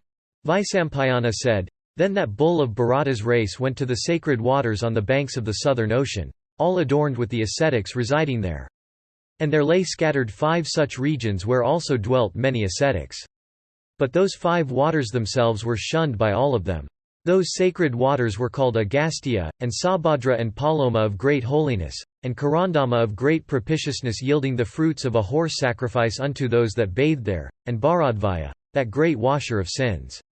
That foremost one among the Kurus, beholding those 5 sacred waters, and finding them uninhabited, and ascertaining also that they were shunned by the virtuous ascetics dwelling around, asked those pious men with joined hands, saying, 'Why, O ascetics, are these 5 sacred waters shunned by utterers of Brahma?' Hearing him, the ascetics replied, 'There dwell in these waters 5 large crocodiles which take away the ascetics that may happen to bathe in them. It is for this, O son of Kuru's race, that these waters are shunned.'" Vaisampayana continued, "Hearing these words of the ascetics, that foremost of men endued with mighty arms, though dissuaded by them went to behold those waters. Arrived at the excellent sacred water called Sabhadra after a great rishi, the brave scorcher of all foes suddenly plunged into it to have a bath. As soon as that tiger among men had plunged into the water, a great crocodile, that was in it, seized him by the leg. But the strong-armed Dhanajaya the son of Kunti, that foremost of all men endued with might, seized that struggling ranger of the water and dragged it forcibly to the shore. But dragged by the renowned Arjuna to the land, that crocodile became, transformed into, a beautiful damsel bedecked with ornament. O king! That charming damsel of celestial form seemed to shine for her beauty and complexion. Dhanajaya, the son of Kunti, beholding that strange sight, asked that damsel with a pleased heart, 'Who art thou, O beautiful one? Why hast thou been a ranger of the waters? Why also didst thou commit such a dreadful sin?' The damsel replied, saying, 'I am, O mighty armed one, an Aspara that sported in the celestial woods. I am, O mighty one, Varga by name, and ever dear unto the celestial treasurer, Kuvera. I have 4 other companions, all handsome and capable of going everywhere at will. Accompanied by them I was one day going to the abode of Kuvera. On the way we beheld a Brahmana of rigid vows, and exceedingly handsome, studying the Vedas in solitude. The whole forest, in which he was sitting, seemed to be covered with his ascetic splendor. He seemed to have illuminated the whole region like the sun himself. Beholding his ascetic devotion of that nature and his wonderful beauty, we alighted in that region, in order to disturb his meditations. Myself and Sorabai and Samichi and Vudvuda and Lata, approached that Brahmana, O Bharata, at the same time. We began to sing and smile and otherwise tempt that Brahmana. But, O hero, that Brahmana, youth, set not his heart even once upon us. His mind fixed on pure meditation, that youth of great energy suffered not his heart to waver. O bull among Kshatriyas, the glance he cast upon us was one of wrath. And he said, staring at us, becoming crocodiles, range ye the waters for 100 years.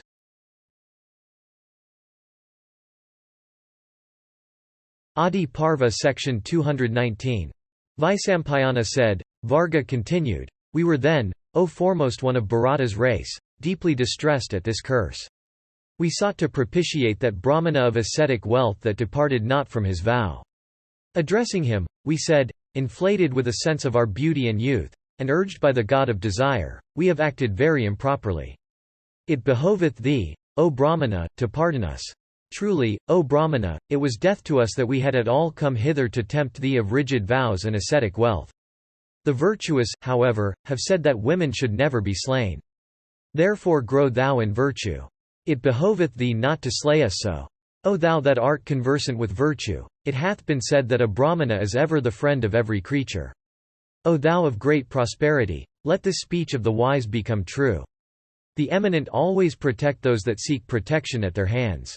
We seek thy protection. It behoveth thee to grant us pardon. Vaisampayana continued, thus addressed, that Brahmana of virtuous soul and good deeds and equal in splendor, O hero, unto the sun or the moon, became propitious unto them. And the Brahmana said, the words 100 and 100,000 are all indicative of eternity. The word hundred, however, as employed by me is to be understood as a limited period and not indicative of a period without end. Ye shall, therefore, becoming crocodiles, seize and take away men, for only 100 years as explained by me. At the end of that period, an exalted individual will drag you all from water to the land. Then ye will resume your real forms. Never have I spoken an untruth even in jest. Therefore, all that I have said must come to pass. And those sacred waters, within which I assign you your places, will, after you will have been delivered by that individual, become known all over the world by the name of Nari Tirthas, or sacred waters connected with the sufferings and the deliverance of females, and all of them shall become sacred and sin-cleansing in the eyes of the virtuous and the wise. Vaisampayana continued. Varga then addressing Arjuna, finished her discourse, saying, hearing these words of the Brahmana, we saluted him with reverence and walked round him. Leaving that region we came away with heavy hearts, thinking as we proceeded, where shall we all soon meet with that man who will give us back our own shapes, after our transformation? As we were thinking of it, in almost a moment, O Bharata, we beheld even the eminent celestial Rishi Narada. Beholding that Rishi of immeasurable energy, our hearts were filled with joy. Saluting him with reverence, O Partha, we stood before him, with blushing faces. He asked of us the cause of our sorrow and we told him all. Hearing what had happened, the Rishi said, in the lowlands bordering on the southern ocean, there are 5 regions of sacred water. They are delightful and eminently holy. Go ye thither without delay. That tiger among men, Dhananjaya, the son of Pandu of pure soul, will soon deliver you, without doubt, from this sad plight. O hero, hearing the Rishi's words, all of us came hither. O sinless one, true it is that I have today been delivered by thee. But those 4 friends of mine are still within the other waters here. O hero, do a good deed by delivering them also. Vaisampayana continued. Then, O monarch, that foremost of the Pandavas, endued with great prowess, cheerfully delivered all of them from that curse. Rising from the waters they all regained their own forms. Those Asparas then, O king, all looked as before. Freeing those sacred waters, from the danger for which they had been notorious, and giving the Asparas leave to go where they chose, Arjuna became desirous of once more beholding Chitrangada. He, therefore, proceeded towards the city of Manipura. Arrived there, he beheld on the throne the son he had begotten upon Chitrangada, and who was called by the name of Vabruvahana. Seeing Chitrangada once more, Arjuna proceeded, O monarch, towards the spot called Gokarna.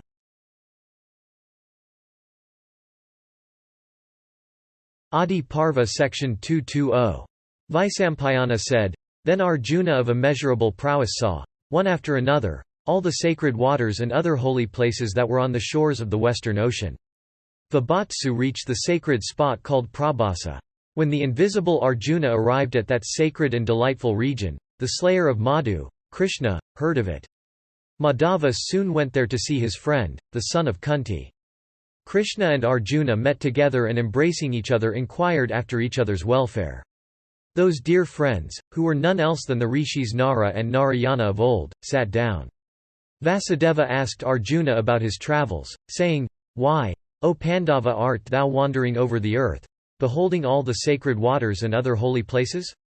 Then Arjuna told him everything that had happened. Hearing everything, that mighty hero of Vrishni's race said, This is as it should be. And Krishna and Arjuna, having sported as they liked, for some time at Prabhasa, went to the Ravataka mountain to pass some days there. Before they arrived at Ravataka, that mountain had, at the command of Krishna, been well adorned by many artificers. Much food also had, at Krishna's command, been collected there. Enjoying everything that had been collected there for him, Arjuna sat with Vasudeva to see the performances of the actors and the dancers. Then the high-souled Pandava, dismissing them all with proper respect, laid himself down on a well-adorned and excellent bed. As the strong-armed one lay on that excellent bed, he described unto Krishna everything about the sacred waters, the lakes and the mountains, the rivers and the forests he had seen. While he was speaking of these, stretched upon that celestial bed, sleep, O Janamejaya, stole upon him. He rose in the morning, awakened, by sweet songs and melodious notes of the veena, guitar, and the panegyrics and benedictions of the bards. After he had gone through the necessary acts and ceremonies, he was affectionately accosted by him of the Vrishni race.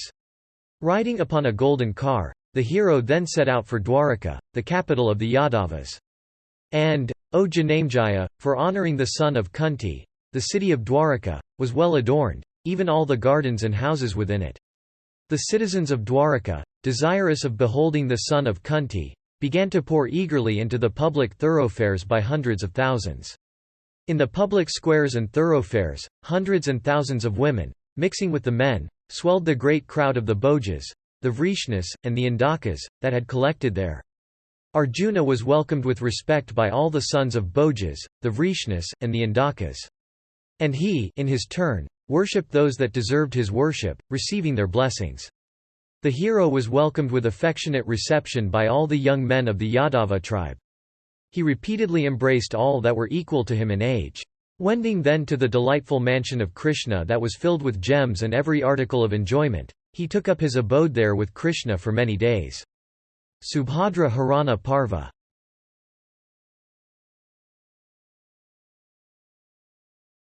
Adiparva section 221. Vaisampayana said, O best of monarchs, within a few days after this, there commenced on the Ravataka mountain, a grand festival of the Vrishnis and the Indakas. At the mountain festival of the Bhojas, the Vrishnis and the Indakas, the heroes of those tribes began to give away much wealth unto Brahmanas by thousands. The region around that hill, O king, was adorned with many a mansion decked with gems and many an artificial tree of gaudy hue. The musicians struck up in concert and the dancers began to dance and the vocalists to sing. And the youth of the Vrishni race, endued with great energy, adorned with every ornament, and riding in their gold-decked cars, looked extremely handsome. The citizens, some on foot and some in excellent cars, with their wives and followers were there by hundreds and thousands. And there was the Lord Haladhara, Valarama, roving at will, hilarious with drink, accompanied by his wife, Revati, and followed by many musicians and vocalists. There came Ugrasena also, the powerful king of he Vrishni race, accompanied by his 1,000 wives and followed by sweet singers. And Rakminaya and Shambha also, ever furious in battle, roved there, excited with drink and adorned with floral wreaths of great beauty and with costly attires, and disported themselves like a pair of celestials. And Akrura and Sarana and Gada, and Vabru, and Nisatha, and Charudeshna, and Prithu, Viprithu, and Satyaka, and Satyaki, and Bangakara, and Maharava, and Hardikya, and Uddhava, and many others whose names are not given, accompanied by their wives that followed by bands of singers, adorned that mountain festival. When that delightful festival of immense grandeur commenced, Vasudeva and Partha went about, together, beholding everything around. While wandering there, they saw the handsome daughter of Vasudeva, Bhadra by name, decked with every ornament, in the midst of her maids. As soon as Arjuna beheld her he was possessed by the god of desire. Then, O Bharata, that tiger among men, Krishna, observing Partha contemplate her with absorbed attention, said with a smile, How is this? Can the heart of one that rangeth the woods be agitated by the god of desire? This is my sister, O Partha, and the uterine sister of Sarana. Blessed be thou. Her name is Bhadra and she is the favourite daughter of my father. Tell me if thy heart is fixed upon her, for I shall then speak to my father myself. Arjuna answered, She is Vasudeva's daughter and Vasudeva's, Krishna, sister. Endued with so much beauty, whom can she not fascinate? If this thy sister, this maid of the Vrishni race, becometh my wife, truly may I win prosperity in everything. Tell me, O Janardana, by what means I may obtain her. To get her I will achieve anything that is achievable by man. Vasudeva answered, O bull amongst men, self-choice hath been ordained for the marriage of Kshatriyas. But that is doubtful, in its consequences, O Partha, as we do not know this girl's temper and disposition. In the case of Kshatriyas that are brave, a forcible abduction for purposes of marriage is applauded, as the learned have said. Therefore O Arjuna, carry away this my beautiful sister by force, for who knows what she may do at a self-not choice. Then Krishna and Arjuna, having thus settled as to what should be done, sent some speedy messengers unto Yudhishthira at Indraprastha, informing him of everything. The strong-armed Yudhishthira, as soon as he heard it, gave his assent to it. Adiparva section 222. Vaisampayana said, Then Dhananjaya, informed of the assent of Yudhishthira, and ascertaining, O Janamejaya, that the maiden had gone to the Ravataka hill, obtained the assent of Vasudeva also, after having settled in consultation with him all that required to be done. Then that bull of Bharata's race, that foremost of men, with Krishna's assent, riding in his well-built car of gold equipped with rows of small bells and with every kind of weapon, and the clatter of whose wheels resembled the roar of the clouds, and whose splendor was like unto that of a blazing fire, and which struck terror into the hearts of all foes, and unto which were yoked the steeds Saivya and Sugriva, himself accoutred in mail and armed with sword and his fingers encased in leathern gloves, set out, as it were, on a hunting expedition. Meanwhile Subhadra, having paid her homage unto that prince of hills, Ravataka, and having worshipped the deities and made the Brahmanas utter benedictions upon her, and having also walked round the hill, was coming towards Dwaravati. The son of Kunti, afflicted with the shafts of the god of desire, suddenly rushed towards that Yadava girl of faultless features and forcibly took her into his car. Having seized that girl of sweet smiles, that tiger among men proceeded in his car of gold towards his own city, Indraprastha. Meanwhile, the armed attendants of Subhadra, beholding her thus seized and taken away, all ran, crying towards the city of Dwaraka. Reaching all together the Yadava court called by the name of Sudharma, they represented everything about the prowess of Partha unto the chief officer of the court. The chief officer of the court, having heard everything from those messengers, blew his gold-decked trumpet of loud blare, calling all to arms. Stirred up by that sound, the Bhojas, the Vrishnis, and the Indakas began to pour in from all sides. Those that were eating left their food, and those that were drinking left their drink. Those tigers among men, those great warriors of the Vrishni and the Indaka tribes, took their seats upon their 1,000 thrones of gold covered with excellent carpets and variegated with gems and corals and possessed of the luster of blazing fire. Indeed, they took their seats upon those thrones, like blazing fires receiving faggots to increase their splendor. And after they were seated in that court which was like unto a conclave of the celestials themselves, the chief officer of the court, assisted by those that stood at his back, spoke of the conduct of Jishnu. The proud Vrishni heroes, of eyes red with wine, as soon as they heard of it, rose up from their seats, unable to brook what Arjuna had done. Some amongst them said, "Yoke our cars," and some, "Bring our weapons," and some said, "Bring our costly bows and strong coats of mail." And some loudly called upon their charioteers to harness their cars, and some, from impatience, themselves yoked their horses decked with gold unto their cars. And while their cars and armors and standards were being brought, loud became the uproar of those heroes. Then Valadeva, white and tall as the peak of Kailasa, decked with garlands of wild flowers and attired in blue robes, and proud and intoxicated with drink, said these words. Ye senseless men, what are ye doing, when Janardana sitteth silent? Without knowing what is in his mind, vainly do we roar in wrath. Let the high-souled Krishna give out what he proposeth. Accomplish promptly what he desireth to do. Then all of them, hearing those words of Halayuda that deserved to be accepted, exclaimed, "Excellent! Excellent!" They then all became silent. Silence having been restored by the words of the intelligent Valadeva, they took their seats once more in that assembly. Then Rama, that oppressor of foes, spoke unto Vasudeva, saying, "Why, O Janardana, sittest thou, gazing silently? O Achyuta, it was for thy sake that the son of Pritha had been welcomed and honoured by us. It seemeth, however, that that vile wretch deserved not our homage.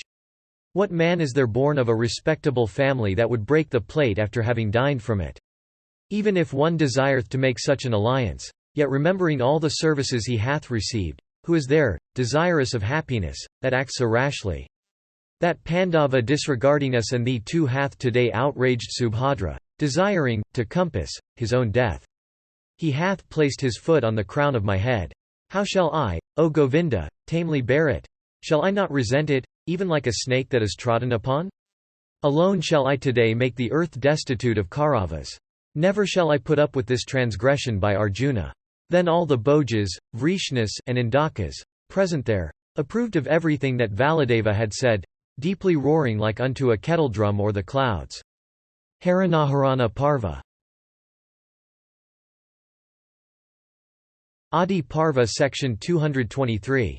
Vaisampayana said, when the heroes of the Vrishni race began to speak repeatedly in this strain, Vasudeva uttered these words pregnant with deep import and consistent with true morality. Gudakesa, the conqueror of sleep or he of the curly hair, by what he hath done, hath not insulted our family. He hath without doubt, rather enhanced our respect. Partha knoweth that we of the Satwata race are never mercenary. The son of Pandu also regardeth a self-choice as doubtful in its results. Who also would approve of accepting a bride in gift as if she were an animal? What man again is there on earth that would sell his offspring? I think Arjuna, seeing these faults and all the other methods, took the maiden away by force, according to the ordinance. This alliance is very proper. Subhadra is a renowned girl. Partha too possesseth renown. Perhaps, thinking of all this, Arjuna hath taken her away by force. Who is there that would not desire to have Arjuna for a friend, who is born in the race of Bharata and the renowned Santanu, and the son also of the daughter of Kuntibhoja? I do not see, in all the worlds with Indra and the Rudras, the person that can by force vanquish Partha in battle, except the three-eyed god Mahadeva. His car is well known. Yoked thereunto are those steeds of mine. Partha as a warrior is well known, and his lightness of hand is well known. Who shall be equal to him? Even this is my opinion. Go ye cheerfully after Dhananjaya and by conciliation stop him and bring him back. If Partha goes to his city after having vanquished us by force, our fame will be gone. There is no disgrace, however, in conciliation. Hearing, O monarch, those words of Vasudeva, they did as he directed. Stopped by them, Arjuna returned to Dwaraka and was united in marriage with Subhadra. Worshipped by the sons of Vrishni's race, Arjuna, sporting there as he pleased, passed a whole year in Dwaraka. The last year of his exile the Exalted One passed at the sacred region of Pushkara. After the 12 years were complete he came back to Khandavaprastha. He approached the king first and then worshipped the Brahmanas with respectful attention. At last the hero went unto Draupadi. Draupadi, from jealousy, spoke unto him, saying, Why tarriest thou here, O son of Kunti? Go where the daughter of the Satwata race is. A second tie always relaxeth the first one upon a faggot. And Krishna lamented much in this strain. But Dhananjaya pacified her repeatedly and asked for her forgiveness. And returning soon unto where Subhadra, attired in red silk, was staying, Arjuna sent her into the inner apartments dressed not as a queen but in the simple garb of a cowherd woman. But arrived at the palace, the renowned Subhadra looked handsomer in that dress. The celebrated Bhadra of large and slightly red eyes first worshipped Pritha. Kunti from excess of affection smelt the head of that girl of perfectly faultless features, and pronounced infinite blessing upon her. Then that girl of face like the full moon hastily went unto Draupadi and worshipped her, saying, I am thy maid. Krishna rose hastily and embraced the sister of Madhava from affection, and said, Let thy husband be without a foe. Bhadra then, with a delighted heart, said unto Draupadi, So be it. From that time, O Janamejaya, those great warriors, the Pandavas, began to live happily, and Kunti also became very happy. Vaisampayana continued, When that scorcher of foes, viz. Kasava of pure soul and eyes, like lotus petals, heard that the foremost of the Pandavas, viz. Arjuna, had reached his own excellent city of Indraprastha, he came thither accompanied by Rama and the other heroes and great warriors of the Vrishni and the Indaka tribes, and by his brothers and sons and many other brave warriors. And Soran came accompanied by a large army that protected him. And there came with Soran, that oppressor of foes, viz. The exceedingly liberal Akrura of great intelligence and renown, the generalissimo of the brave Vrishni host. And there also came Anadrishti of great prowess, and Uddhava of great renown, of great intelligence, of great soul, and a disciple of Vrihaspati himself. And there also came Satyaka and Salyaka and Kritavarman and Satwata, and Pradyumna and Samva and Nisatha and Sanku, and Charudeshna, and Jili of great prowess, and Viprathu also and Sarana of mighty arms and Gada, the foremost of learned men. These and many other Vrishnas and Bhojas, and Indakas came to Indraprastha, bringing with them many nuptial presents. King Yudhishthira, hearing that Madhava had arrived, sent the twins out to receive him. Received by them, the Vrishni host of great prosperity entered Khandavaprastha well adorned with flags and ensigns. The streets were well swept and watered and decked with floral wreaths and bunches. These were, again, sprinkled over with sandalwood water that was fragrant and cooling. Every part of the town was filled with the sweet scent of burning aloes. And the city was full of joyous and healthy people and adorned with merchants and traders. That best of men, viz. Kasava of mighty arms, accompanied by Rama and many of the Vrishnas, Indakas and Bhojas, having entered the town, was worshipped by the citizens and Brahmanas by thousands. At last Kasava entered the palace of the king, which was like unto the mansion of Indra himself. Beholding Rama, Yudhishthira received him with due ceremonies. The king smelt the head of Kasava and embraced him. Govinda, gratified with the reception, humbly worshipped Yudhishthira. He also paid homage unto Bhima, that tiger among men. Yudhishthira the son of Kunti then received the other principal men of the Vrishni and the Indaka tribes with due ceremonies. Yudhishthira eventually worshipped some as his superiors, and welcomed others as equals. And some he received with affection, and by some he was worshipped with reverence. Then Rishikesha of great renown gave unto the party of the bridegroom much wealth. And unto Subhadra he gave the nuptial presents that had been given to her by her relatives. Krishna gave unto the Pandavas 1,000 cars of gold furnished with rows of bells, and unto each of which were put 4 steeds driven by well-trained charioteers. He also gave unto them 10,000 cows belonging to the country of Mathura, and yielding much milk and all of excellent colour. Well pleased, Janardana also gave them 1,000 mares with gold harnesses and of colour white as the beams of the moon. He also gave them 1,000 mules, all well trained and possessing the speed of the wind, of white colour with black manes. And he of eyes like lotus petals also gave unto them 1,000 damsels well skilled in assisting at bathing and at drinking, young in years and virgins all before their first season, well attired and of excellent complexion, each wearing 100 pieces of gold around her neck, of skins perfectly polished, decked with every ornament, and well skilled in every kind of personal service. Janardana also gave unto them hundreds of thousands of draft horses from the country of the Valhikas as Subhadra's excellent dower. That foremost one of Dasarha's race also gave unto Subhadra as her peculium 10 carrier loads of first-class gold possessing the splendour of fire, some purified and some in a state of ore. And Rama, having the plough for his weapon and always loving bravery, gave unto Arjuna, as a nuptial present, 1,000 elephants with secretions flowing in 3 streams from the 3 parts of their bodies, the temple, the ears, and the anus, each large as a mountain summit, irresistible in battle, decked with coverlets and bells, well adorned with other golden ornaments, and equipped with excellent thrones on their backs. And that large wave of wealth and gems that the Yadavas presented, together with the cloths and blankets that represented its foam, and the elephants its alligators and sharks, and the flags its floating weeds swelling into large proportions, mingled with the Pandu ocean and filled it to the brim, to the great sorrow of all foes. Yudhishthira accepted all those presents and worshipped all those great warriors of the Vrishni and the Indaka races. Those illustrious heroes of the Kuru, the Vrishni, and the Indaka races passed their days in pleasure and merriment there like virtuous men, after death, in the celestial regions. The Kurus and the Vrishnis with joyous hearts amused themselves there, setting up at times loud shouts mingled with clappings of the hand. Spending many days in sports and merriment there, and worshipped by the Kurus all the while, the Vrishni heroes endued with great energy then returned to the city of Dwaravati. And the great warriors of the Vrishni and the Indaka races set out with Rama in the van, carrying with them those gems of the purest rays that had been given them by those foremost ones of Kuru's race. And, O Bharata, the high-souled Vasudeva remained there with Arjuna in the delightful city of Indraprastha. And the illustrious one wandered over the banks of the Yamuna in search of deer. And he sported with Arjuna piercing with his shafts deer and wild boars. Then Subhadra, the favourite sister of Kasava, gave birth to an illustrious son, like Puloma's daughter, the queen of heaven, bringing forth Jayanta. And the son that Subhadra brought forth was of long arms, broad chest, and eyes as large as those of a bull. That hero and oppressor of foes came to be called Abhimanyu. And the son of Arjuna, that grinder of foes and bull among men, was called Abhimanyu because he was fearless and wrathful. And that great warrior was begotten upon the daughter of the Satwata race by Dhananjaya, like fire produced in a sacrifice from within the Sami wood by the process of rubbing. Upon the birth of this child, Yudhishthira, the powerful son of Kunti, gave away unto Brahmanas 10,000 cows and coins of gold. The child from his earliest years became the favourite of Vasudeva and of his father and uncles, like the moon of all the people of the world.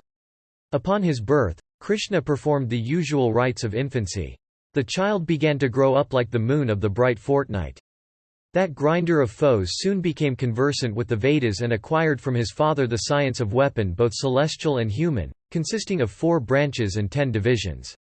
Endued with great strength, The child also acquired the knowledge of counteracting the weapons hurled at him by others, and great lightness of hand and fleetness of motion forward and backward and transverse and wheeling. Abhimanyu became like unto his father in knowledge of the scriptures and rites of religion. And Dhananjaya, beholding his son, became filled with joy. Like Maghavat beholding Arjuna, the latter beheld his son Abhimanyu and became exceedingly happy. Abhimanyu possessed the power of slaying every foe and bore on his person every auspicious mark. He was invisible in battle and broad-shouldered as the bull. Possessing a broad face as the hood of the snake, he was proud like the lion. Wielding a large bow, his prowess was like that of an elephant in rut. Possessed of a face handsome as the full moon, and of a voice deep as the sound of the drum or the clouds, he was equal unto Krishna in bravery and energy, in beauty and in features. The auspicious Panchali also, from her 5 husbands, obtained 5 sons, all of whom were heroes of the foremost rank and immovable in battle like the hills. Prati Vindhya by Yudhishthira, Sutasoma by Vrikodara, Srutakarman by Arjuna, Satanika by Nakula, and Srutasena by Sahadeva. These were the 5 heroes and great warriors that Panchali brought forth, like Aditi bringing forth the Adityas. And the Brahmanas, from their foreknowledge, said unto Yudhishthira that as the son of his would be capable of bearing like the Vindhya mountains the weapons of the foe, he should be called Prati Vindhya. And because the child that Draupadi bore to Bhimasena was born after Bhima had performed 1,000 Soma sacrifices, he came to be called Sutasoma. And because Arjuna's son was born upon his return from exile during which he had achieved many celebrated feats, that child came to be called Srutakarman. While Nakula named his son Satanika after a royal sage of that name, in the illustrious race of Kuru. Again the son that Draupadi bore to Sahadeva was born under the constellation called Vani Devata, Kritika. Therefore was he called after the generalissimo of the celestial host, Srutasena, Kartikeya. The sons of Draupadi were born, each at the interval of 1 year, and all of them became renowned and much attached to one another. And, O monarch, all their rites of infancy and childhood, such as Chudakarana and Upanayana, first shave of the head and investiture with the sacred threads, were performed by Dhammawa according to the ordinance. All of them, of excellent behavior and vows, after having studied the Vedas, acquired from Arjuna a knowledge of all the weapons, celestial and human. And, O tiger among kings, the Pandavas, having obtained sons all of whom were equal unto the children of the celestials and endued with broad chests, and all of whom became great warriors, were filled with joy. Khandava Daha Parva.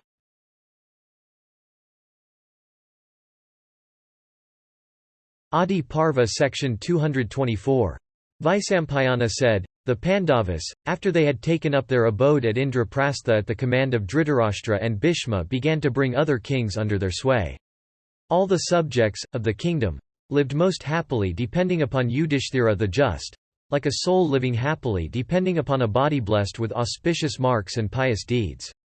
And, O bull in Bharata's race, Yudhishthira paid homage unto virtue, pleasure and profit, in judicious proportion, as if each were a friend dear unto him as his own self. It seemed as if the 3 pursuits, virtue, pleasure and profit, became personified on earth, and amongst them the king shone as a 4th. The subjects having obtained Yudhishthira as their king, obtained in their monarch one that was devoted to the study of the Vedas, one that was performer of the great sacrifices, and one that was protector of all good people. In consequence of Yudhishthira's influence, the good fortune of all the monarchs of the earth became stationary, and their hearts became devoted to the meditation of the Supreme Spirit, and virtue itself began to grow every way all round. And in the midst of and assisted by his 4 brothers, the king looked more resplendent than he would have done if he were alone, like a great sacrifice depending upon and assisted by the 4 Vedas. Many learned Brahmanas with Dhananjaya at their head, each like unto Vrihaspati, waited upon the monarch, like the celestials waiting upon the Lord of the creation. From excessive affection, the eyes and hearts of all the people equally took great delight in Yudhishthira, who was even as the full moon without a stain. The people took delight in him not only because he was their king but also from sincere affection. The king always did what was agreeable to them. The sweet-speeched Yudhishthira of great intelligence never uttered anything that was improper or untrue or unbearable or disagreeable. The best of monarchs of the Bharata race, endued with great energy, passed his days happily for the welfare of all as his own. His brothers also bringing by their energy other kings under their sway, passed their days in happiness, without a foe to disturb their peace. After a few days, Vibhatsu, addressing Krishna, said, "The summer days have set in, O Krishna. Therefore, let us go to the banks of the Yamuna. O slayer of Madhu, sporting there in the company of friends, we will, O Janardana, return in the evening." Thereupon Vasudeva said, "O son of Kunti, this is also my wish. Let us, O Partha, sport in the waters as we please, in the company of friends." Vaisampayana continued, "Then, O Bharata, having consulted thus with each other, Partha and Govinda, with Yudhishthira's leave, set out, surrounded by friends. Reaching a fine spot, on the banks of the Yamuna, suitable for purposes of pleasure, overgrown with numerous tall trees and covered with several high mansions that made the place look like the celestial city, and within which had been collected for Krishna and Partha numerous costly and well-flavored viands and drinks and other articles of enjoyment and floral wreaths and various perfumes, the party entered without delay the inner apartments adorned with many precious gems of pure rays. Entering those apartments, everybody, O Bharata, began to sport, according to his pleasure. The women of the party, all of full rotund hips and deep bosoms and handsome eyes, and gait unsteady with wine, began to sport there at the command of Krishna and Partha. Some amongst the women sported as they liked in the woods, some in the waters, and some within the mansions, as directed by Partha and Govinda. Draupadi and Subhadra, exhilarated with wine, began to give away unto the women so sporting, their costly robes and ornaments. And some amongst those women began to dance in joy, and some began to sing, and some amongst them began to laugh and jest, and some to drink excellent wines. Some began to obstruct one another's progress, and some to fight with one another, and to discourse with one another in private. Those mansions and the woods, filled with the charming music of flutes and guitars and kettledrums, became the scene of prosperity personified. When such was the state of things there, Arjuna and Vasudeva went to a certain charming spot, in those woods, not far from the place where the others were. O monarch, the high-souled Krishna, and that subjugators of hostile cities, viz. Arjuna, going thither, sat down upon two very costly seats. Vasudeva and Partha amused themselves there with discoursing upon many past achievements of prowess and other topics. Unto Vasudeva and Dhananjaya happily sitting there like the Aswins in heaven, a certain Brahmana came. The Brahmana that came there looked like a tall sala tree. His complexion was like unto molten gold. His beard was bright yellow tinged with green. And the height and the thickness of the body were in just proportion. Of matted locks and dressed in rags, he resembled the morning sun in splendor. Of eyes like lotus petals and of a tawny hue, he seemed to be blazing with effulgence. Beholding that foremost of Brahmanas blazing with splendor approach towards them, both Arjuna and Vasudeva, hastily rising from their seats, stood, waiting, for his commands.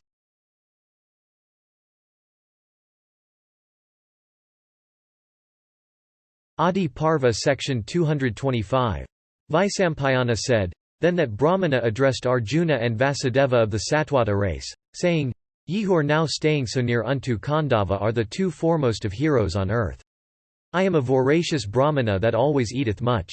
O thou of the Vrishni race, and O Partha, I solicit you to gratify me by giving me sufficient food."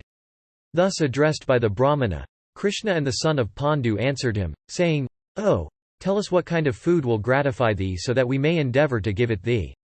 The illustrious Brahmana, thus replied to, said unto those heroes who were inquiring after the kind of food he sought, "I do not desire to eat ordinary food.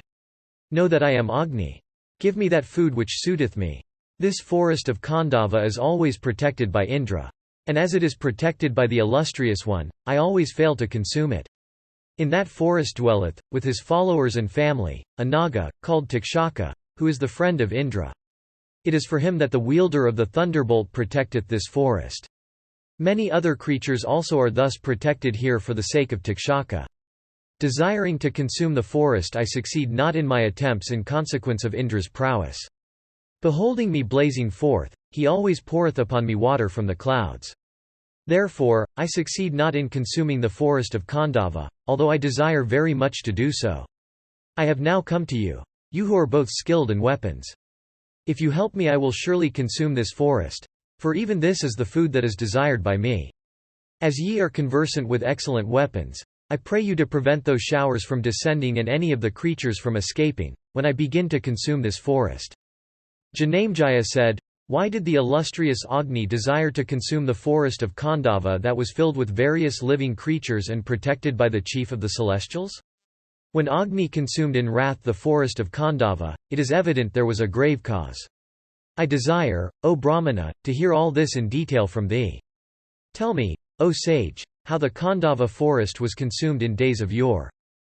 Vaisampayana said, "O chief of men, I will narrate to you the story of the conflagration of Khandava as told by rishis in the Purana. It hath been heard, O king, in the Purana that there was a celebrated king of the name of Sweetaki who was endued with strength and prowess and who was equal unto Indra himself. No one on earth has equalled him in sacrifices, charity, and intelligence. Sweetaki performed the 5 great sacrifices and many others, at all of which the presents unto Brahmanas were large. The heart of that monarch, O king, was always set upon sacrifices, religious rites, and gifts of all kinds. And King Sweetaki of great intelligence, assisted by his Ritwiks, performed sacrifices for many long years, till those sacrificial priests with eyes afflicted by the continued smoke and becoming very weak, left that monarch, wishing never more to assist at his sacrifices. The king, however, repeatedly asked those Ritwiks to come to him. But they came not to his sacrifice in consequence of the painful state of their eyes.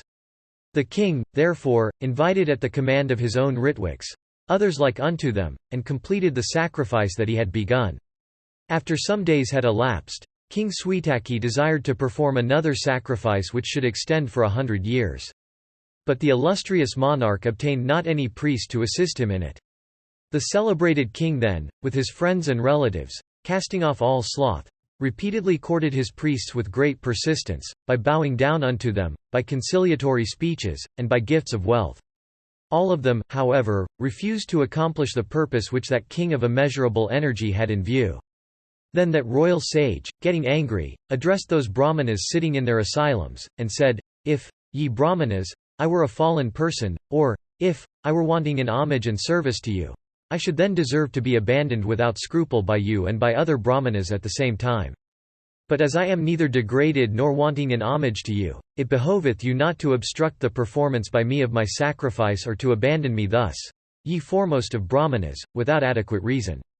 I seek, ye Brahmanas, your protection. It behoveth you to be propitious unto me. But, ye foremost of Brahmanas, if you abandon me from enmity alone or any improper motive, I shall go unto other priests for their assistance in this sacrifice of mine, and conciliating them by sweet words and gifts, I shall represent unto them the business I have on hand, so that they may accomplish it." Having said this, the monarch became silent. And, O chastiser of foes, when those priests well knew that they could not assist at the king's sacrifice, they pretended to be angry, and addressing that best of monarchs said, "O best of kings, thy sacrifices are incessant. By assisting thee always, we have all been fatigued. And as we have been wearied in consequence of these labors, it behoveth thee to give us leave. O sinless one, from loss of judgment thou canst not wait, but urgest us repeatedly. Go unto Rudra. He will assist at thy sacrifice." Hearing those words of censure and wrath, King Sweetaki became angry. And the monarch, wending to the mountains of Kailasa, devoted himself to asceticism there. And, O king, the monarch began to worship Mahadeva, with fixed attention, and by observing the most rigid vows. And foregoing all food at times, he passed a long period. The monarch ate only fruits and roots, sometimes at the 12th and sometimes at the 16th hour of the whole day. King Sweetaki stood for 6 months, wrapped in attention, with arms upraised and steadfast eyes, like the trunk of a tree or a column rooted to the ground. And, O Bharata, Sankara at last gratified with that tiger among kings, who was undergoing such hard penances, showed himself unto him. And the god spake unto the monarch in a calm and grave voice, saying, O tiger among kings! O chastiser of foes! I have been gratified with thee for thy asceticism. Blessed be thou. Ask now the boon that thou, O king, desirest. Hearing these words of Rudra of immeasurable energy, the royal sage bowed unto that deity and replied, saying, O illustrious one! O thou that art worshipped by the 3 worlds! If thou hast been gratified with me, then, O God of gods! Assist me thyself, O Lord of the celestials, in my sacrifice. Hearing these words spoken by the monarch, The illustrious god was gratified, and smilingly said, "We do not ourselves assist at sacrifices. But as thou, O king, hast undergone severe penances, desirous of obtaining a boon, I will, O chastiser of foes, assist at thy sacrifice, upon, O king, this condition." And Rudra continued, "If, O king of kings, thou canst, for 12 years, pour without intermission libations of clarified butter into the fire, thyself leading all the while the life of a brahmacharin with rapt attention, then thou shalt obtain from me what thou askest." King Sweetaki, thus addressed by Rudra, did all that he was directed to do by the wielder of the trident. And after 12 years had elapsed, he again came unto Maheswara. And Sankara, the creator of the worlds, upon seeing Sweetaki, that excellent monarch, immediately said, "In great gratification, I have been gratified by thee, O best of kings, with this thy own act. But, O chastiser of foes, the duty of assisting at sacrifices properly belongeth to Brahmanas. Therefore, O oppressor of foes, I will not myself assist at thy sacrifice today. There is on earth an exalted Brahmana who is even a portion of my own self. He is known by the name of Durvasa. Even that Brahmana endued with great energy will assist you in thy sacrifice. Let, therefore, every preparation be made." Hearing these words uttered by Rudra, the king, returning to his own capital, began to collect all that was necessary. After everything had been collected, the monarch again presented himself before Rudra and said, "Every necessary article hath been collected, and all my preparations are complete, through thy grace, O God of gods. Let me, therefore, be installed at the sacrifice tomorrow." Having heard these words of that illustrious king, Rudra summoned Durvasa before him and said, "This, O Durvasa, is that best of monarchs called Sweetaki. At my command, O best of Brahmanas, assist even this king in his sacrifice." And the Rishi Durvasa said unto Rudra, "So be it." Then the sacrifice for which King Sweetaki had made those preparations, took place. And the illustrious monarch's sacrifice was performed according to the ordinance and in proper season. And the gifts, on that occasion, unto the Brahmanas were large.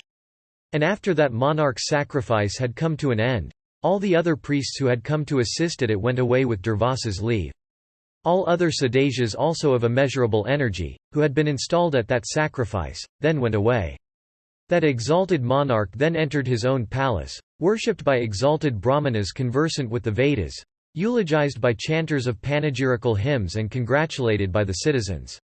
Such was the history of that best of monarchs, the royal sage Sweetaki, who, when the time came, ascended to heaven, having won great renown on earth, and accompanied by the Ritwiks and the Sadajas that had helped him in life. Vaisampayana continued, "At that sacrifice of Sweetaki, Agni had drunk clarified butter for 12 years. Indeed, clarified butter had been poured into Agni's mouth in a continuous stream for that period. Having drunk so much butter, Agni, satiated, desired not to drink butter again from the hand of anybody else at any other sacrifice. Agni became pale, having lost his color, and he could not shine as before. He felt a loss of appetite from surfeit, and his energy itself decreased and sickness afflicted him. Then when the drinker of sacrificial libations perceived that his energy was gradually diminishing, he went to the sacred abode of Brahman that is worshipped by all. Approaching the great deity seated on his seat, Agni said, "O exalted one, Sweetaki hath, by his sacrifice, gratified me to excess. Even now I am suffering from surfeit which I cannot dispel. O Lord of the universe, I am being reduced both in splendor and strength. I desire to regain, through thy grace, my own permanent nature." Hearing these words from Hudavaha, the illustrious creator of all things smilingly replied unto him, saying, "O exalted one, thou hast eaten, for 12 years, a continuous stream of sacrificial butter poured into thy mouth. It is for this that illness hath seized thee. But, O Agni, grieve not for it. Thou shalt soon regain thy own nature. I shall dispel this surfeit of thine, and the time for it is even come. The dreadful forest Khandava, that abode of the enemies of the gods, which thou hadst of old once consumed to ashes at the request of the gods, hath now become the home of numerous creatures. When thou wilt have eaten the fat of those creatures, thou shalt regain thy own nature.